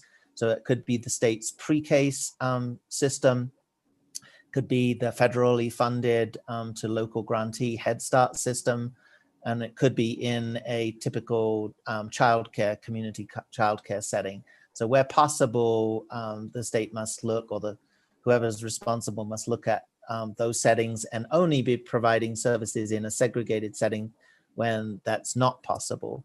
There are, just like Part C, things that the state is responsible for. Child Find, again, is something that the state is responsible for, making sure that there are individualized evaluations happening for the child, that the child is determined eligible, that IEP is developed for the child and family, and that there are, again, data and accountability, some performance measures that the state must report to the federal government, as well as making sure that there are dispute resolutions that includes complaints, due process hearings, mediation, and of course that services are delivered. And so those are just a very high level overview of Part B 619. And 619, for those of you, I know we're using a lot of jargon today, so you'll hear me saying that 619 is the section of the Individuals with Disabilities Education Act under Part B. You'll also hear me talking about preschool special education, so sometimes we'll be using those terms synonymously. So in terms of some good things that we saw happening, this isn't by any means an exhaustive list, but Maine is doing a good job and is serving above the national average in terms of the percentage of children served, so very different from Part C. Again, I'm just repeating that they were able to move from a budget deficit into operating within their budget within a couple of years, and some of those same things about consolidating their things. There has been some moves to move to inclusive settings. There are a number of children who have developmental delays and disabilities who are already being provided services in Maine's state pre-K system. And CDS has tuition agreements with a number of childcares and Head Starts across the states. And definitely there are some communities where providing services in the least restrictive environment has been happening. So we wanted to point that out. It's not all doom and gloom. There are good things happening, and should have probably said that from the beginning. Sometimes when we focus on things that need improvement, it sounds like we're very critical, and there are definitely good things happening.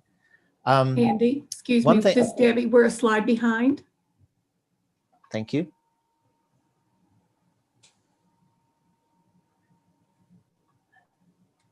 Thanks, Debbie. So in terms of some of the key findings that our recommendations came from, definitely some concern and some issues around the percentage and number of children being provided services not in the natural environment, not in typical settings, in segregated settings, particularly something that Maine has, that a number of states have moved on from, is special purpose preschools. So special purpose preschools that serve children with disabilities, and some of them serve children and adults with developmental disabilities across the age span. This is actually leading to some very high costs of service provision. And we note, we included a lot of data, but particularly here, that 785 children, so a fairly large number of children, are costing over $20,000 a year. And in fact, 108 children are costing over $75,000. The majority of those costs are being picked up by Medicaid. So you do have the 70% federal match and 30% state match, or approximately, but some pretty high costs. And that all told, something like a quarter to a third of all kids are being served in these special purpose preschools, as opposed to being served with their peers without disabilities. And in fact, when we look at percentages, only Arkansas serves more children in separate schools than Maine when we look at the national data. So we definitely think that's an area that both for cost, but also something that is required for children to be served in the least restrictive environment is something that we think Maine needs to take a good look at. We think that. Oh, I was going to say, we do have a quick question from Representative Brennan. So I just wanted to comment. Yep. Thanks, Madam Chair. And Andy, the question I have, when you're talking about the number of high intensity programs, did you examine whether that was more concentrated in urban versus rural areas? Would there be a tendency to have less of those special purposes where you have a wider array of community-based services? And would you need more high intensity in places where there is less or fewer community-based options? Representative Brennan, I think that's an excellent question. I don't know that we looked at that. Debbie, it feels like that was across the board, more urban and suburban areas, and rural. It often meant that children were traveling, fairly long distances, maybe even to a neighboring county to receive those services. Debbie, do you have anything to add in terms yes, of that's what right, we Andy. saw?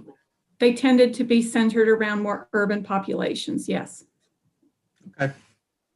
More urban. That's true, Debbie. And I think we did hear that in some county, Rostock, I think jumps out to my mind, is that they just make it work. I think is even a quote I remember, that they partner with their Head Starts, they partner with other early childhood programs because they don't, I believe, they don't have a special purpose preschool actually in Aroostook County. And that, so anyway, I hope that answers your question. Yep, thank you. That's an important clarification and a good highlight. So thank you, Representative Brennan. Okay. So we do believe that there are some opportunities when we more into this to braid funding, and you all asked us to look at the funding more so even than looking at Part C early intervention. What would it cost to make some of these changes? And we do think there are opportunities to, when we talk about braiding funding, using different funding sources, a lot of them are federally funded sources, to provide services to children with preschool children with disabilities.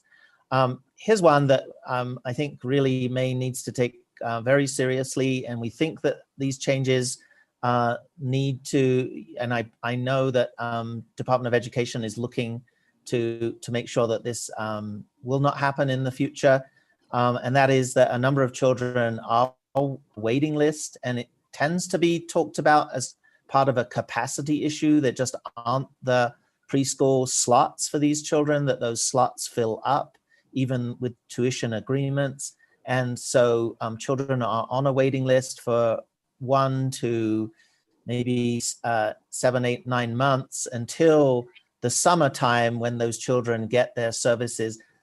That's not allowed by the federal law. There is no waiting list that's allowed for these services. So it is something that Maine needs to look at in the short term. And I do believe that the Department of Education is taking that seriously to make sure that that gets addressed. But I think we're thinking that the array of recommendations that we're making will help with a system-wide approach to making sure that this doesn't happen in the future, that there are enough ways that children can be served in their local community, that they're not on a waiting list.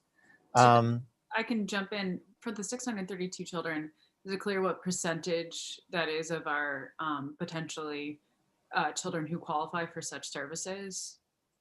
Do we know a percentage of the potential? Debbie, do you have that? Maybe you could look up what's their child count. I'll look it up and get back to you on that. Absolutely. And yeah. I can't remember if I saw this in the report, but is it broken down by by region that we're seeing the highest wait list? I mean, I know this is a multi-pronged issue. Part of the capacity issue is just, funding for faculty and being able to find the space, but was just curious if we're seeing, like you were mentioning, in Aroostook County where they don't have the special purpose preschool, if it's once again, are we making it work and we're seeing these gaps in larger areas of the state?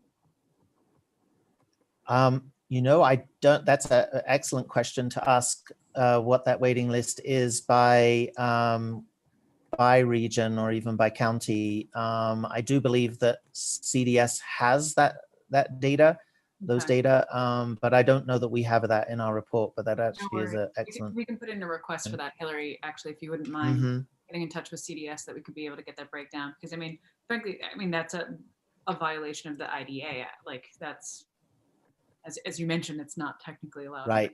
Law, so. Their answer to you will be that this year there is no waiting list, and that will be their answer to you. Because I know by this time of year in the past that we were looking at historical data, and so maybe they've been able to address it this year. Thank you. There is a low use of the developmental delay category. I said earlier that Maine has chosen to use the developmental delay category, but it's being used at a low level. And we think there's some opportunities through some professional development to look at that. So this is helping see children that may not have a diagnosis at this time, but are exhibiting a developmental delay. We've got some recommendations around that. And there is a low use of Maine Care, not just by SAUs, but across the board. We think that there are some opportunities to centralize the billing that will take away the administrative burden. We heard from SAUs that sometimes they're even concerned about being audited and having to pay back. I think there's some examples of that happening in the past for school districts, and so they've got a little shy of doing that. And to be honest, it looks like the funding formula in Maine can be a disincentive about doing that Medicaid billing because they get the funding through the formula. It might be a year or two later. And so we think that there's a whole range of changes around Maine Care billing that could, including centralizing the billing, that could lead to greater Maine Care billing. Maybe I'll pause again. I think I did it at that point before we get into the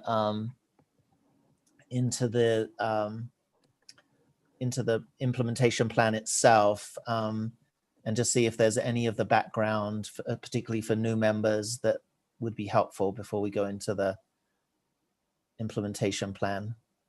Is that okay with you, Senator? Any questions?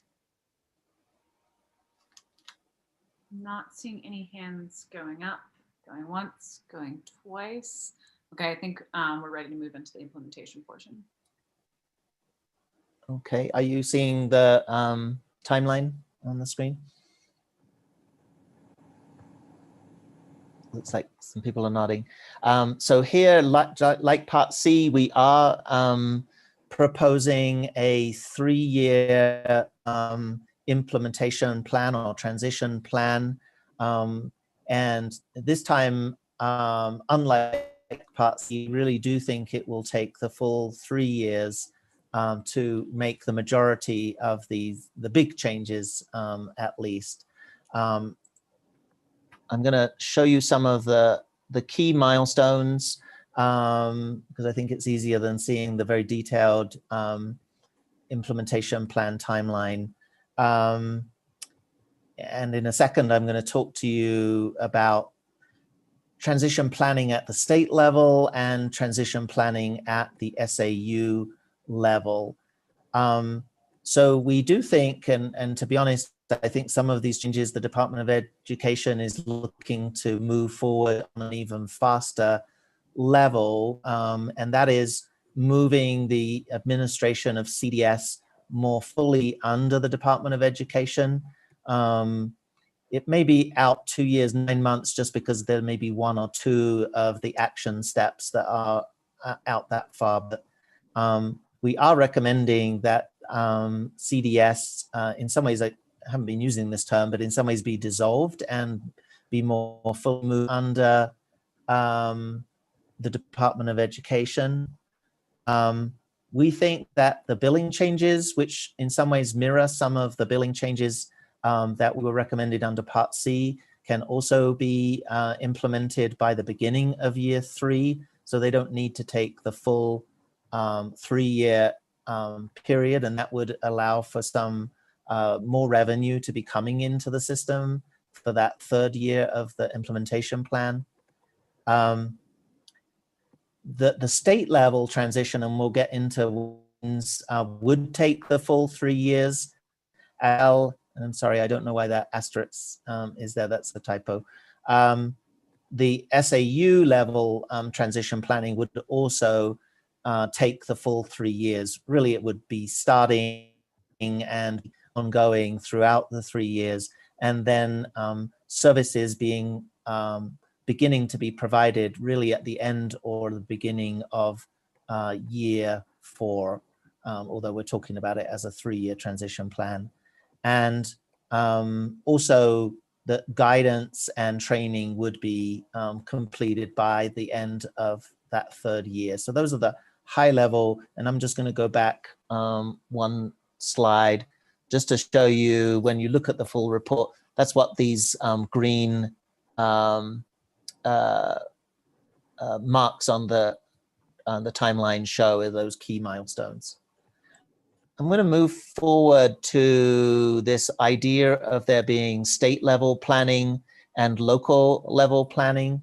So we're recommending, we're making assumptions in some ways here that Maine moves in this direction. If Maine decided that preschool special education would be provided by SAUs rather than how it is right now through CDS and the array of providers that then that CDS contracts with, many of them being those special purpose preschools and some individual providers. That at the state level, we are recommending hiring or detailing or assigning someone into a project manager position. We think that in order for this to be successful, this is going to be a very detailed planning process with multiple things happening at the same time, regulations being changed, the materials for the SAUs. So we think having a project manager whose sole job it is to keep the project plan moving forward, all of the action steps being implemented. There is, we talked to you earlier about, Debbie works for the Early Childhood TA Center. That's the National TA Center for preschool special ed out of the University of North Carolina. They've developed a systems framework that looks at all the things that have to be in place, some of which we've touched on today. We think it would be helpful for this state level transition team to do that, to go through that framework as a self-assessment, to look at things that are going well, things that need to be worked on, that are over and above the things that are in our report.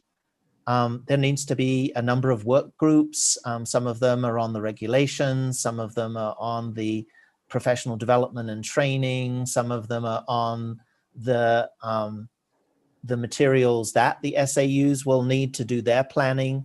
And again, so we see the project manager overseeing some of that work that's detailed here in the implementation plan.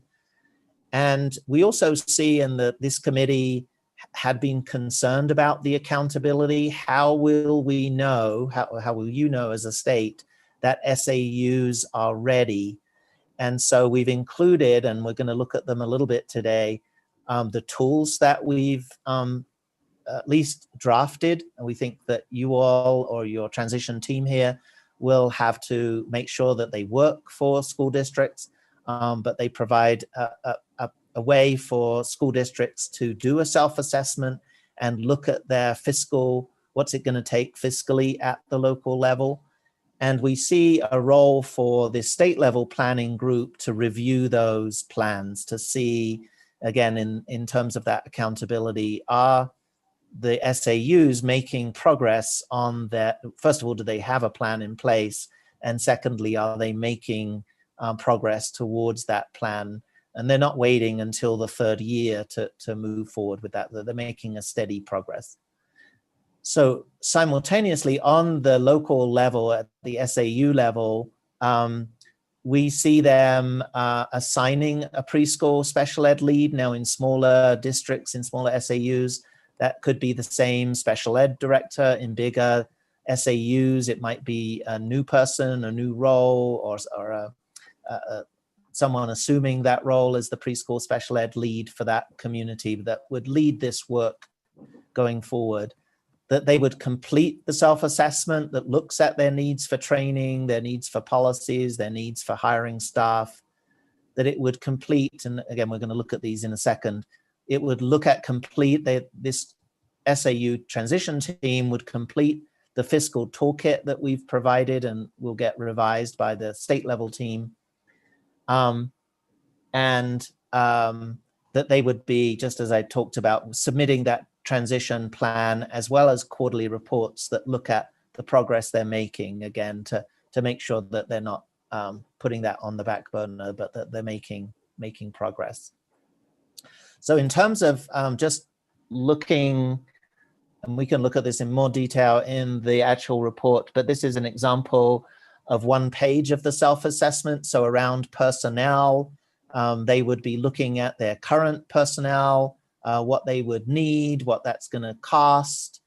Is that, for example, in a small district, can they do some of that cost sharing? And who's going to be responsible for moving that forward? What is the timeline?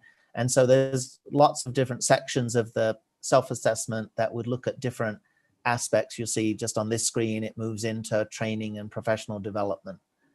In terms of the fiscal toolkit, we've provided an Excel sheet in the report itself. It's not Excel, but I believe we've made that available. If we haven't, we'll make sure that we make sure you actually have the Excel. This committee pointed out that in school districts, these children are being served already. This isn't out serving new children.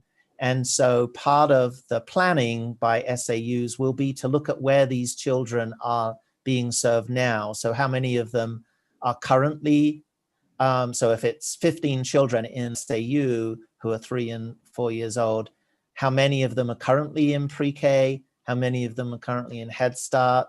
How many of them are currently in a special purpose preschool and throughout?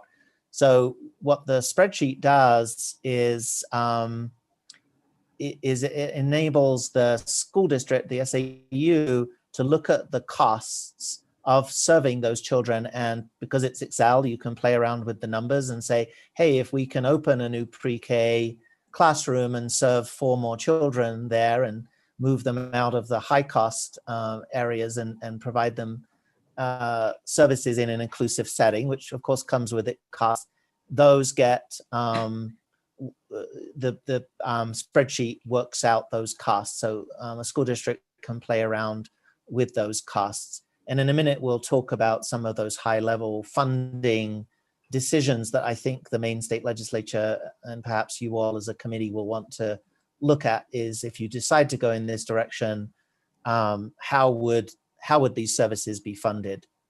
In the interest of time, this committee ends at the top of the hour. Is that right, Senator Daughtry? That's our goal, but if we do need to go over, we can. Oh, okay. We want to make sure that we're covering the subject. Okay. Right? We're leaving time for questions as well. Great. So I will go through then at a high level the recommendations that were included in the phase 1 report, but are here again in the implementation report in terms of the timelines and what it will take. And I realize I didn't move my slide on. Oh, I'm sorry. So I didn't share this screen. This is the spreadsheet. That's the fiscal toolkit that I was referring to. That so apologies that I wasn't on that slide. So in terms of governance and administration, I think it's already been, I've already mentioned that we are recommending that the CDS services for preschool special education be more fully moved under the Department of Education. And as I said, some of that is already underway under the current administration. But it be actually designating, as in federal law, the local education agencies, the SAUs would be designated, and that's the 3-year plan for that to actually happen. Some of that would be needing to revise the regulations to make sure that that's clear. Some of that will be complicated in terms of timing those changes, because if that change doesn't happen until really the beginning of the 4th year, how will the regulations be promulgated in a way that they'll be ready to be in place by that time. Again, we've mentioned that it will be a 3-year transition period with the possibility of having some early adopter SAUs. Some of that can get complicated if some of the training, some of the other supports aren't in place. But I think that is potentially an option for some SAUs to not take the full 3 years, but to maybe move into this after a 2-year period. We've talked a little bit already about the state level and SAU level planning, so I won't go into that again. We do think that a number of states have done this, and we think there's some examples, and the National Center has some great materials that really talk about how inclusive early childhood services occur. We think that this will be something not just for special education and for the SAUs, but something that will be able to be used with Head Start partners, with childcare partners. And so, so we think that that's something that could be very helpful moving forward for training and setting goals for Maine. We do think that the 619 person really needs to be a part of early childhood efforts that maybe over at Health and Human Services, similar to what Representative Millett was saying for Part C, that often there are partners in other state agencies. So making sure that the 619 person is fully represented in those other early childhood efforts across state government. Moving into funding, some of these are similar to what we were recommending around Part C, a centralized billing system that would enable, particularly once SAUs, if that's the direction that Maine. Slide on this one, I think. Oh, thank you. So this is the funding slide. And we actually think there's some opportunities here with a centralized billing system that the Department of Ed is very interested in moving forward on. And that would be that it could also apply for kindergarten through grade 12. I talked earlier about that some school districts are shy of doing that main care billing. So we think a centralized billing system, they would still need to be entering the raw data of this was physical therapy provided on this day for this amount of time to this child, but the system would then process that billing and they would then be recipients of that federal claim. So it would not only help the preschool special ed, help with special ed K through 12 also. This is something that Maine Care took some steps in and I think is very interested in doing, is having a new section. And I believe they're continuing to work in this direction of having a Maine Care special education section that has distinct codes, modifiers, and rates for special education. Some of that they did promulgate some regulations, I believe it was last year, sometime in 2020, and they were rescinded. But we think having some distinct, a distinct Maine Care section is a good idea. Also for accountability, we had a lot of challenge in making sure that we could track the Maine Care funding for special education. And because now it's bundled in with other Maine Care services, without specific modifiers and codes for special education makes that tracking of funding very difficult. Again, similarly to Part C, we think a rate study that looks at these services distinctly would be helpful. I think the big elephant in the room in some ways is what are the costs? And we were asked by your committee to look at options as opposed to just the option of looking, which I think in the original draft was mostly focused on the EPS funding formula. And I think this committee had a lot of concerns about the impact to local cost and that local cost rate for towns if we went through the EPS funding formula. So in this implementation plan, we expanded that and explored more fully the idea that some states use, which is a per child cost. And I don't think it's really for us to recommend one over the other, but we do think that there's some real advantages to having a per child cost. So for example, we think that the $30 million that the Maine state legislature currently appropriates to CDS for special ed services could be reallocated to, and sorry, some of that actually includes some of the federal funding through the grant, that if that could be reallocated to the SAUs on a per child basis, what we think that that would also do is to make incentives. So for example, let's just include a round number, say that's $10,000 per child, and maybe the real cost is perhaps 11 or 12, it will provide an incentive for school districts to partner with pre-K, with Head Starts, with childcare, so that some of those costs would be picked up in that kind of braiding of funding that we talked about. But they would still receive that per child cost and make that work for the universe of children, knowing not all the children can be eligible for Head Start or childcare, and maybe it will take a while to open more pre-K slots.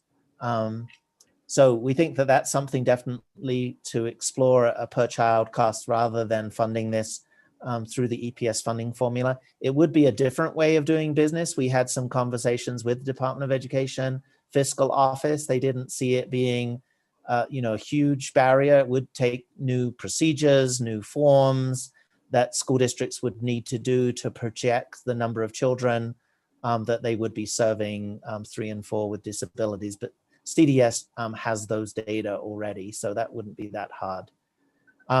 We are recommending a review of children. I think we kept the recommendation of reviewing children whose costs are over $20,000 a year.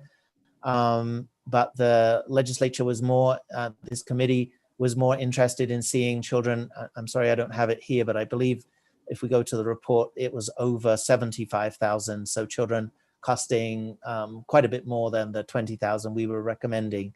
But generally, having a team of folks that would look at that IEP to see if the services and the intensity of services are needed for those children. Could they be served even before these changes go in place in 3 years?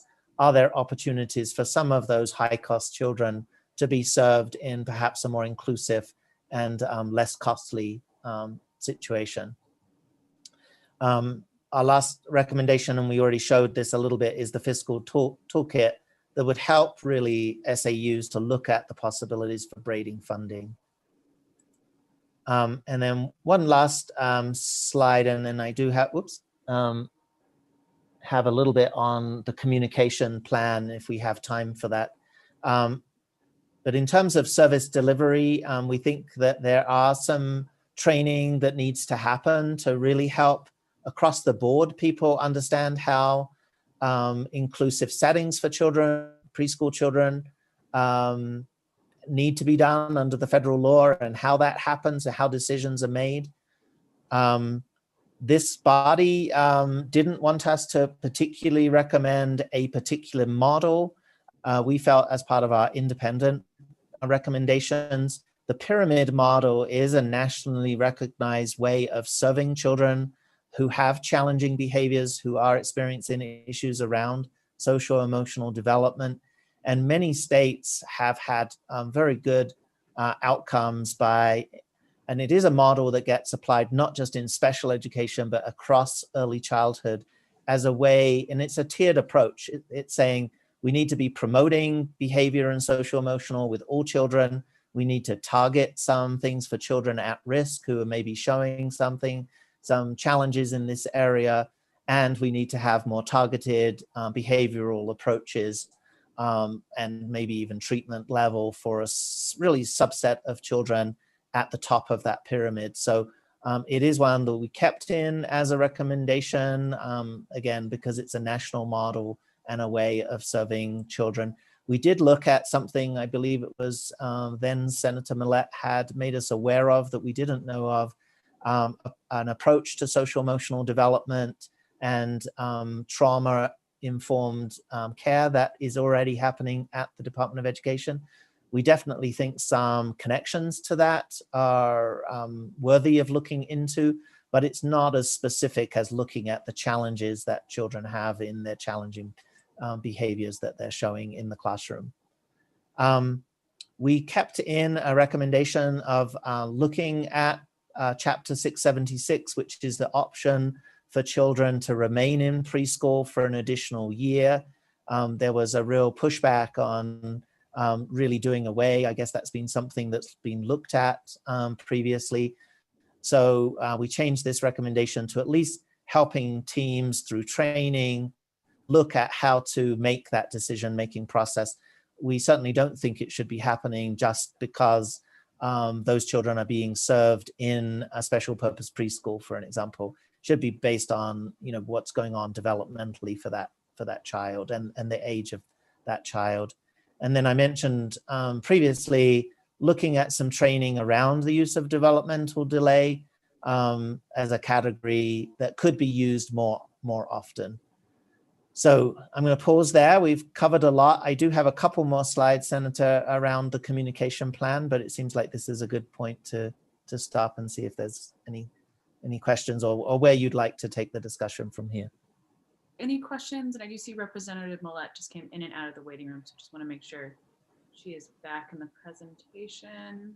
I am. My computer's frozen, so now I'm on my phone. No worries, and my internet messed up a little bit too. So, do we have a question from Senator Woodson? Yes, thank you. What are the estimated additional cost does this program have to implement? So, Senator Woodson, it is the $1 million question. Hopefully, it's and we generally think that the appropriation that you all make to CDS, along with, and it's not really savings in main care in some ways, because main care is already costing a lot of funding, but that's partly because of the high costs of children being served in separate, segregated classrooms, the special purpose preschools. And I guess I just want to pause and say we're not criticizing the special purpose preschools or implying that they're doing anything untoward, but we think that there's a lot of savings that can happen there, as well as increasing, so it's savings to main care, but also increasing the funding for services that can be provided in typical settings. We think that now there has been some concerns about the costs of transportation, as well as the costs of facility costs for SAUs if they were needing to open a new classroom. And to be honest, it was very hard for us, if not impossible, for us to put a dollar figure on those costs. We do think that those will be the things that each school district will look at. Using that example again, if there are 15 children in an SAU, maybe there won't be any new classrooms that need to happen, but maybe in another school district that's serving 25 children, they will decide that opening a new pre-K classroom is something that they want to do, which, you know, has some costs associated, both for regular children without disabilities and maybe, you know, a subset of those children, up to 50% may have disabilities. And so it did include a process where in the fiscal planning by school districts, they would be identifying any any facility costs. And that would be something the Maine state legislature would need to be looking at in year 2 to identify what are those potential, and again, we don't know that there are any, but there are potentially some facility costs that some school districts might encounter if they can't have all of the children served in Head Starts and community-based settings.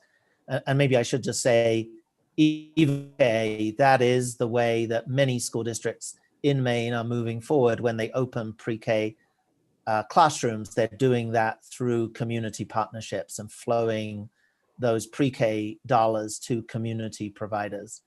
On the transportation side, we think there will be some transportation funding savings, as well as we talked about some of those children already traveling outside of the county and pretty long distances. So we think that there will be some funding savings there. And I believe that transportation for pre-K is already something that can be processed through the EPS funding formula. So that would be something that Maine would need to look at. So if 4 more children needed to be funded through transportation to attend a typical pre-K, what would those costs be to that school district? So it's going to take probably 3 years to figure out what is the cost and what savings, et cetera, or what? What are you saying? I think that is what I'm saying, until every school district does that planning. But on the macro level, I think we are saying that the appropriation that the Maine state legislature's making, along with the Maine Care, I guess not savings, I'm going to call it revenue enhancements for school districts, that we think that that will, as well as the braiding of funding with Head Start, pre-K and childcare, will be able to cover the majority of the costs of this, of making this change. Okay, thank you. I just want to quickly highlight one other aspect of this that's really impossible to measure, is the savings that the state would see and all of us as a whole would see further on once we're able to sort of remedy some of the issues that we're seeing within this system. I mean, if you look at the wait list alone of 632 children, you know, if the next 3 years we're able to get rid of that and onboard folks, the state will see savings by making sure that we're having these crucial services between birth and sex. So it's one of those things of we potentially might have to spend a little bit more money and end up saving money, but no, it's definitely a concern about how this will move forward financially. Any other? If this is a good time, I have those percentages for you. Wonderful. Looking at the numbers of children that are being served 3 through 5 in comparison to the wait list for the year that we were looking at, it comes in at about 17%. However, that were on wait lists. However, that also includes some children who are 5 and in kindergarten when those data are collected. And so if we backtrack those children out and look at it just by the children who are 3 through 5 and physically in preschool, it comes in at closer to 25% or possibly another percentage point higher. So it's a little bit hard to extrapolate because not all of those children were in the same pool, but it would be between 17 and 25%. So we're talking about, 12% of this age group of 3 to 5 that are hitting, potentially when they're coming in their first year, not having had these services, which then will be more expensive to the school district of having to basically onboard them and catch them up with their peers. That's correct. Any other questions? Thank you, Debbie. Seeing none, I know you mentioned you had the slides on the communication portion, correct? Yes, thank you. So I don't think I want to spend a lot of time on this, but when the contract was put together, when the Maine State Legislature looked at this, I think they were very thoughtful in the idea that there should be a strong communication plan component to this, and we really agree. And so in the report, we have spelled out, and I guess I should back up with the reason why we think that, and I'm sure it's the reason why the legislature felt this way too, is that there will be a lot of anxiety across the board from families as to what this means for families in terms of this change, for providers, including school districts, including the wider population. So we think having a strong communications plan, depending on which direction you all decide to go. And we think that assigning someone to be responsible, and the Department of Education has a strong communications office. They even call it their DOE newsroom.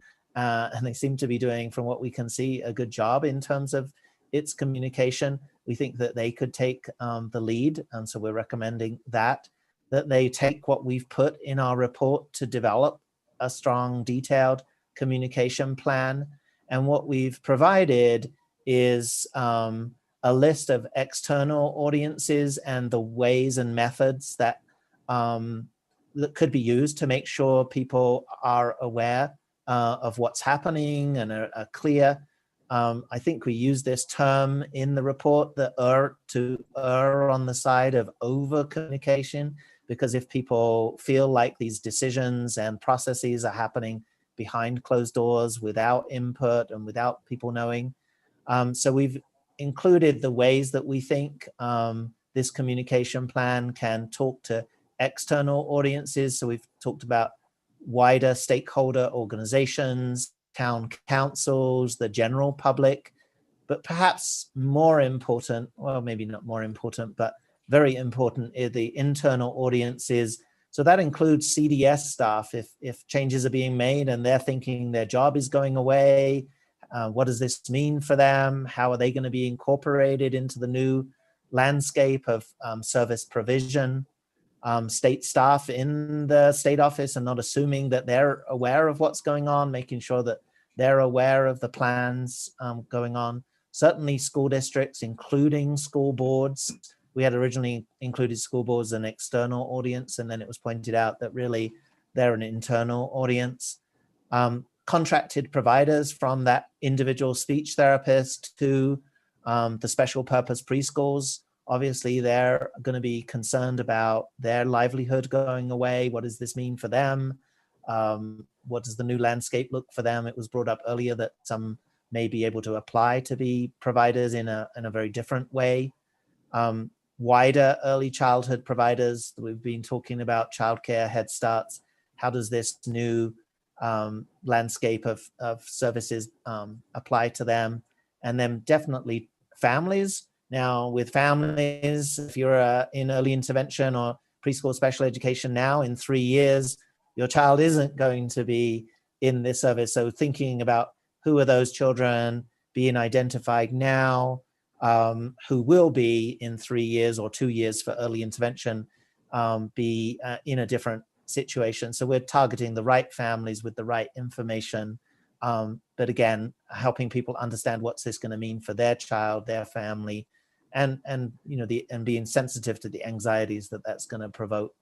And a number of states have been through this. I talked about New Mexico having gone through a big change to consolidate all of its early childhood services, and I think they had a number of community forums and other ways that they communicated that I think Maine could learn from in terms of a communication plan. So I'll pause there. Any questions from the committee? Representative Salisbury. Thank you, Madam Chair. And Andy, you just answered some of my questions. I was looking for some of the unintended consequences to having something like this happen, this major change. And you touched on some of those, the loss of jobs and the impact to families and students. But I'm also wondering, in other states that have done this, I'm concerned about if this was moved under the auspices of the Department of Education, and then brought to school districts, I would be afraid that it would be sort of an unfunded mandate situation where now school districts are responsible for providing these services, these very specialized services. And I would be concerned about that. Have other states found that? Has it been like more of an additional service that's provided and truly the sort of the heart behind these services still being provided, if that makes sense? Yeah, that's a good question. And some members of your committee did let us know about a Maine state rule or statute that requires, I believe it's a 90% funding of new mandates. And I may be wrong, someone on the committee can certainly correct me. Debbie might be able to help me. The provision of early childhood special education for 3 and 4-year-olds is typically, with a few only exceptions, provided by school districts. So that mandate has been in place for most states for a number of years. Debbie, are you aware of the most recent state that's moved from a state level or regional level funding and provision of early childhood special education to school districts? No, there It's been a long... There are just a handful of states that have a structure anywhere similar to yours, 3, 4, possibly 5. Some of them are in conjunction with more regionalized units like Arkansas. And they've done that traditionally since they started providing services in the 80s for 3-year-olds. So no, we haven't seen that move, but we know that it is something that in those states where they have a different system, that it is something that is often being looked at for efficiency's sake primarily. Great, thank you. Representative Millette. Thank you, Madam Chair. I just want to say how much I appreciate the work that went into this plan. This process, this conversation has been going on for multiple years. And as a member of the committee during that time, it has been very hard for us to wrap our heads around what this looks like, what the timing looks like, what the resources are, in order to be able to judge one way or the other whether it makes sense or whether we can take this on. And I just, again, many thanks to PCG for listening to us and to the advisory committee and all those others as we went along this process to get us to this point. I think this is a very useful resource for us going forward. Representative Millette. Any other questions from the committee? I too want to extend my gratitude for this. I was on the education committee when I was first elected 8 years ago, and this is something that we're going through the process and seeing some of the issues and inequities that were existing in the system. And so coming back onto the committee, I've been off of it for 2 years, and seeing this report and the depth and breadth of the work that the Education Committee and you folks did during the 129th Maine Legislature, there's some really great recommendations in here. And it's exciting to see this conversation really have the ball start moving forward. This is Andy from PCG, and I just want to say we appreciate those comments. And even though we'll of course make sure that Hillary and the staff there have all of the materials as this contract draws to an end. And if we feel invested, even though this is really up to you to make decisions about how to move things forward, and there's big decisions ahead for you. I think if there's any way, we feel invested, having worked with you all and the great folks at CDS and Maine Care and Department of Education. And I think I speak for my colleagues, if there's anything that we can do, clarifications, things that we can help with, a small level to move things forward. So folks know how to contact us. Debbie works for the National Center, and they stand ready to support I think I'm speaking correctly for you, Debbie, for the center. That is, and I think you you're already in conversations with the Department of Education around some of those technical assistance pieces. Is that right, Debbie? That's correct, yes. Thank you so much. Any other questions from the committee? Going once, going twice. Okay, I think that reaches the end of that. And once again, thank you for your very informative presentation and all of your work on this. And I'm sure we'll be in touch with more questions. I urge members, if you've not had a chance to go through the report, or honestly, just now is another good chance to go right through it again now that we've had the presentation from PCG. And if we have additional questions, to take it back to look at, what our next steps are. But thank you very much for your time. Thank you. Thank you very much. So I'm going to make sure everyone's in the right spot. That does conclude the work that we have on our agenda for today. I do just want to flag for folks for our agenda for Wednesday. We'll be back at 10 a.m. and we'll be having a morning with the cultural affairs agencies. In the afternoon at 1, we will be having 2 presentations before we will be moving to our supplemental budget hearing, which will be at 2:30. This is a joint hearing with the Appropriations Committee. So you should be receiving a separate Zoom link from the one that we used for this committee meeting. So please let me know if you don't have that yet. Well, you should be, it hasn't come out soon, but you should have it in the next few days, hopefully by Wednesday at 2:30. Representative Crockett? Yeah, thank you, Madam Chair. Obviously, being totally new to that project and that presentation, that was pretty deep and intense. And Hillary, is the stuff that is in our committee room, is that all of the, because I really need to read it and kind of get my arms around and have a better understanding of obviously what the purpose was and where they've landed before, as Rebecca said earlier, before I can even halfway intelligently add anything to our vote. So is that a complete package of their information?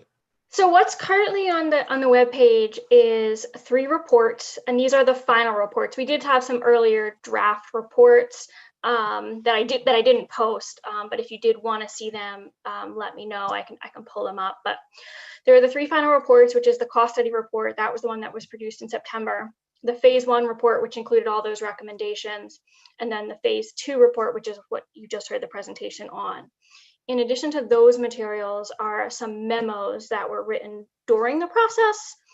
And these are up. These are memos from the advisory committee to the Joint Standing Committee on Education and Cultural Affairs of the 129th about sort of their take on the reports. And there is the memo from the Education Committee to PCG regarding the implementation plan, basically what the Education Committee wanted to see, and emphasizing that they weren't endorsing any part of the implementation plan, but really just wanted to see what that looks like so they could better understand. And then there's also a memo from the advisory committee to you based on the phase 2 report that's been posted as well. There were some other status reports that we received throughout the process that sort of were from PCG, sort of explaining, okay, here's what we've just finished, here's what we're working on next. And if that would be helpful, I'm happy to forward those as well, but they are not currently posted. Does that answer your question, Representative Crockett? It does. I will say I will be leaning into the members of the 129th Education Committee. Definitely. for your thoughts on how this process has evolved and obviously what you think we are. We also have some groups that are on the agenda for next week, over the next couple of weeks, who are firsthand involved with the work that's being discussed in this report, as well as we're trying to get the advisory committee in front of this committee to get, they're taking a briefing in person. So we'll be having additional voices who are, their job is to live, work, all of this. So hopefully. I could also note I can also note as you sort of start that deep dive, you might notice some of these reports reference earlier reports over the last 5 years, 10 years. If you want to get your hand on any of those, please don't hesitate to reach out and I can work to track them down for you. Thank you. Representative Millett? Thank you, Madam Chair. Yeah, I just want to encourage folks to make sure whenever they come before us that you tune in for the advisory committee. That was purposely created by the education committee of the various stakeholders that are impacted by this process. And Hillary, on our website, is any of their reports to the committee provided there so folks can at least read through them? I don't remember seeing that. The advisory committee memos are up on the committee page now. Although it occurs to me what might not be currently posted is the list of the advisory committee members. So I will make sure to email that out to all of you. So if there's anyone in that group you want to reach out to individually, you could do so. And then I'll just wrap up by saying, feel free to, Representative Farnsworth and, okay, I'm trying to get correct grammar. I know Representative Cornfield's not, or the Honorable Representative Cornfield is not on this call, but I'm worried about my grammar now. Farnsworth and I were the Education Committee members that helped steer this process and sat in on all of the meetings of the advisory committee as well with PCG. So feel free to reach out if you have any questions offline. Thank you, Representative Millett. Representative Brennan? Thank you, Madam Chair. And I just want to say to Representative Crockett, it takes 2, 3, or 4 times around discussion about CDS to really kind of get your arms around. It's like the school funding formula. And every time you think you're almost there, there's another component to it that is under consideration. And to Representative Salisbury's question earlier, Maine has a fairly, as they said, a fairly unique CDS system, not necessarily good in terms of being unique. But in 1995, one of the first subcommittees I sat on in the Education Committee was a committee to reform CDS. So we've been at this pretty close to 25 years of trying to find the ultimate solution or pathway forward on CDS. And I feel more confident than ever, given the work that Representative Farnsworth, Representative Millett, and this report, that we actually do have a pathway forward. But it's not immediately clear when this is your first introduction to CDS. So that said, the other thing I just want to say very quickly, we're still looking, as a committee to secure a clerk position. And both Senator Daughtry and myself are doing scheduling for the next week or two. And if there are issues and/or organizations that you think that is critically important to get before the committee at this point, please let us know. And I just want to thank everybody for their time and patience. Friday was a long day, and today was also, I think, a very informative, but it was a long day, and that's going to be typical going forward.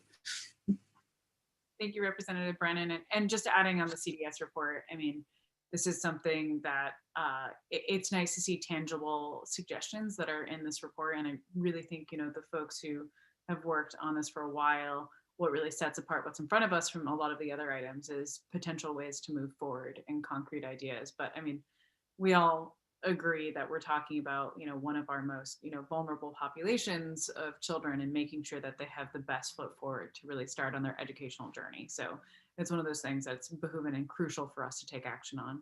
Representative Millett? Thank you, Madam Chair. So I look forward to having the advisory committee come before us, because I think that there may be some contrasting views to Representative Brennan about CDS and how it was viewed. I think that there are folks out there who believe that CDS was functioning when it was appropriately funded, and then went through a period of time where the funding was I think cut and then stagnant. So I am agnostic on this issue, but I just want everyone to be aware that this, as Representative Brennan did correctly say, that this has been something that has been on boilerplate for a long time, and the legislature has and executive office together, we really have not been able to bring this to a conclusion where the children are really being served appropriately.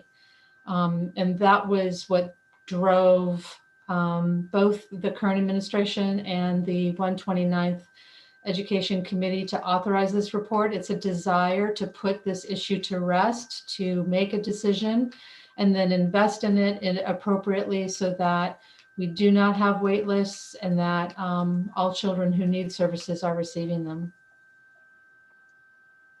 And was said in the presentation, we have children who are not having their needs met, which is a violation of the federal IDA. So we, literally have children who are not getting the services they need. So, and I'm sure this is just the beginning of this conversation that we're going to be having.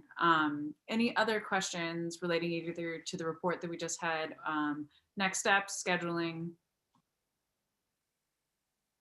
I'm seeing Representative Salisbury. Sorry, just really quick. On top of what Representative Crockett said, I think it would be great to have a quick lesson in the EPS formula, because I think, I've been on the school committee for 12 years and I still don't fully understand it. And I've yet to really talk to somebody that fully understands what, but more importantly, could explain it to somebody like me who doesn't understand it. So I think it would be great to have like a really quick or even long, just an explanation of really what it is and how it works. We have that on the docket. We're going to be having a briefing from DOE. I think last session they did pie to explain it.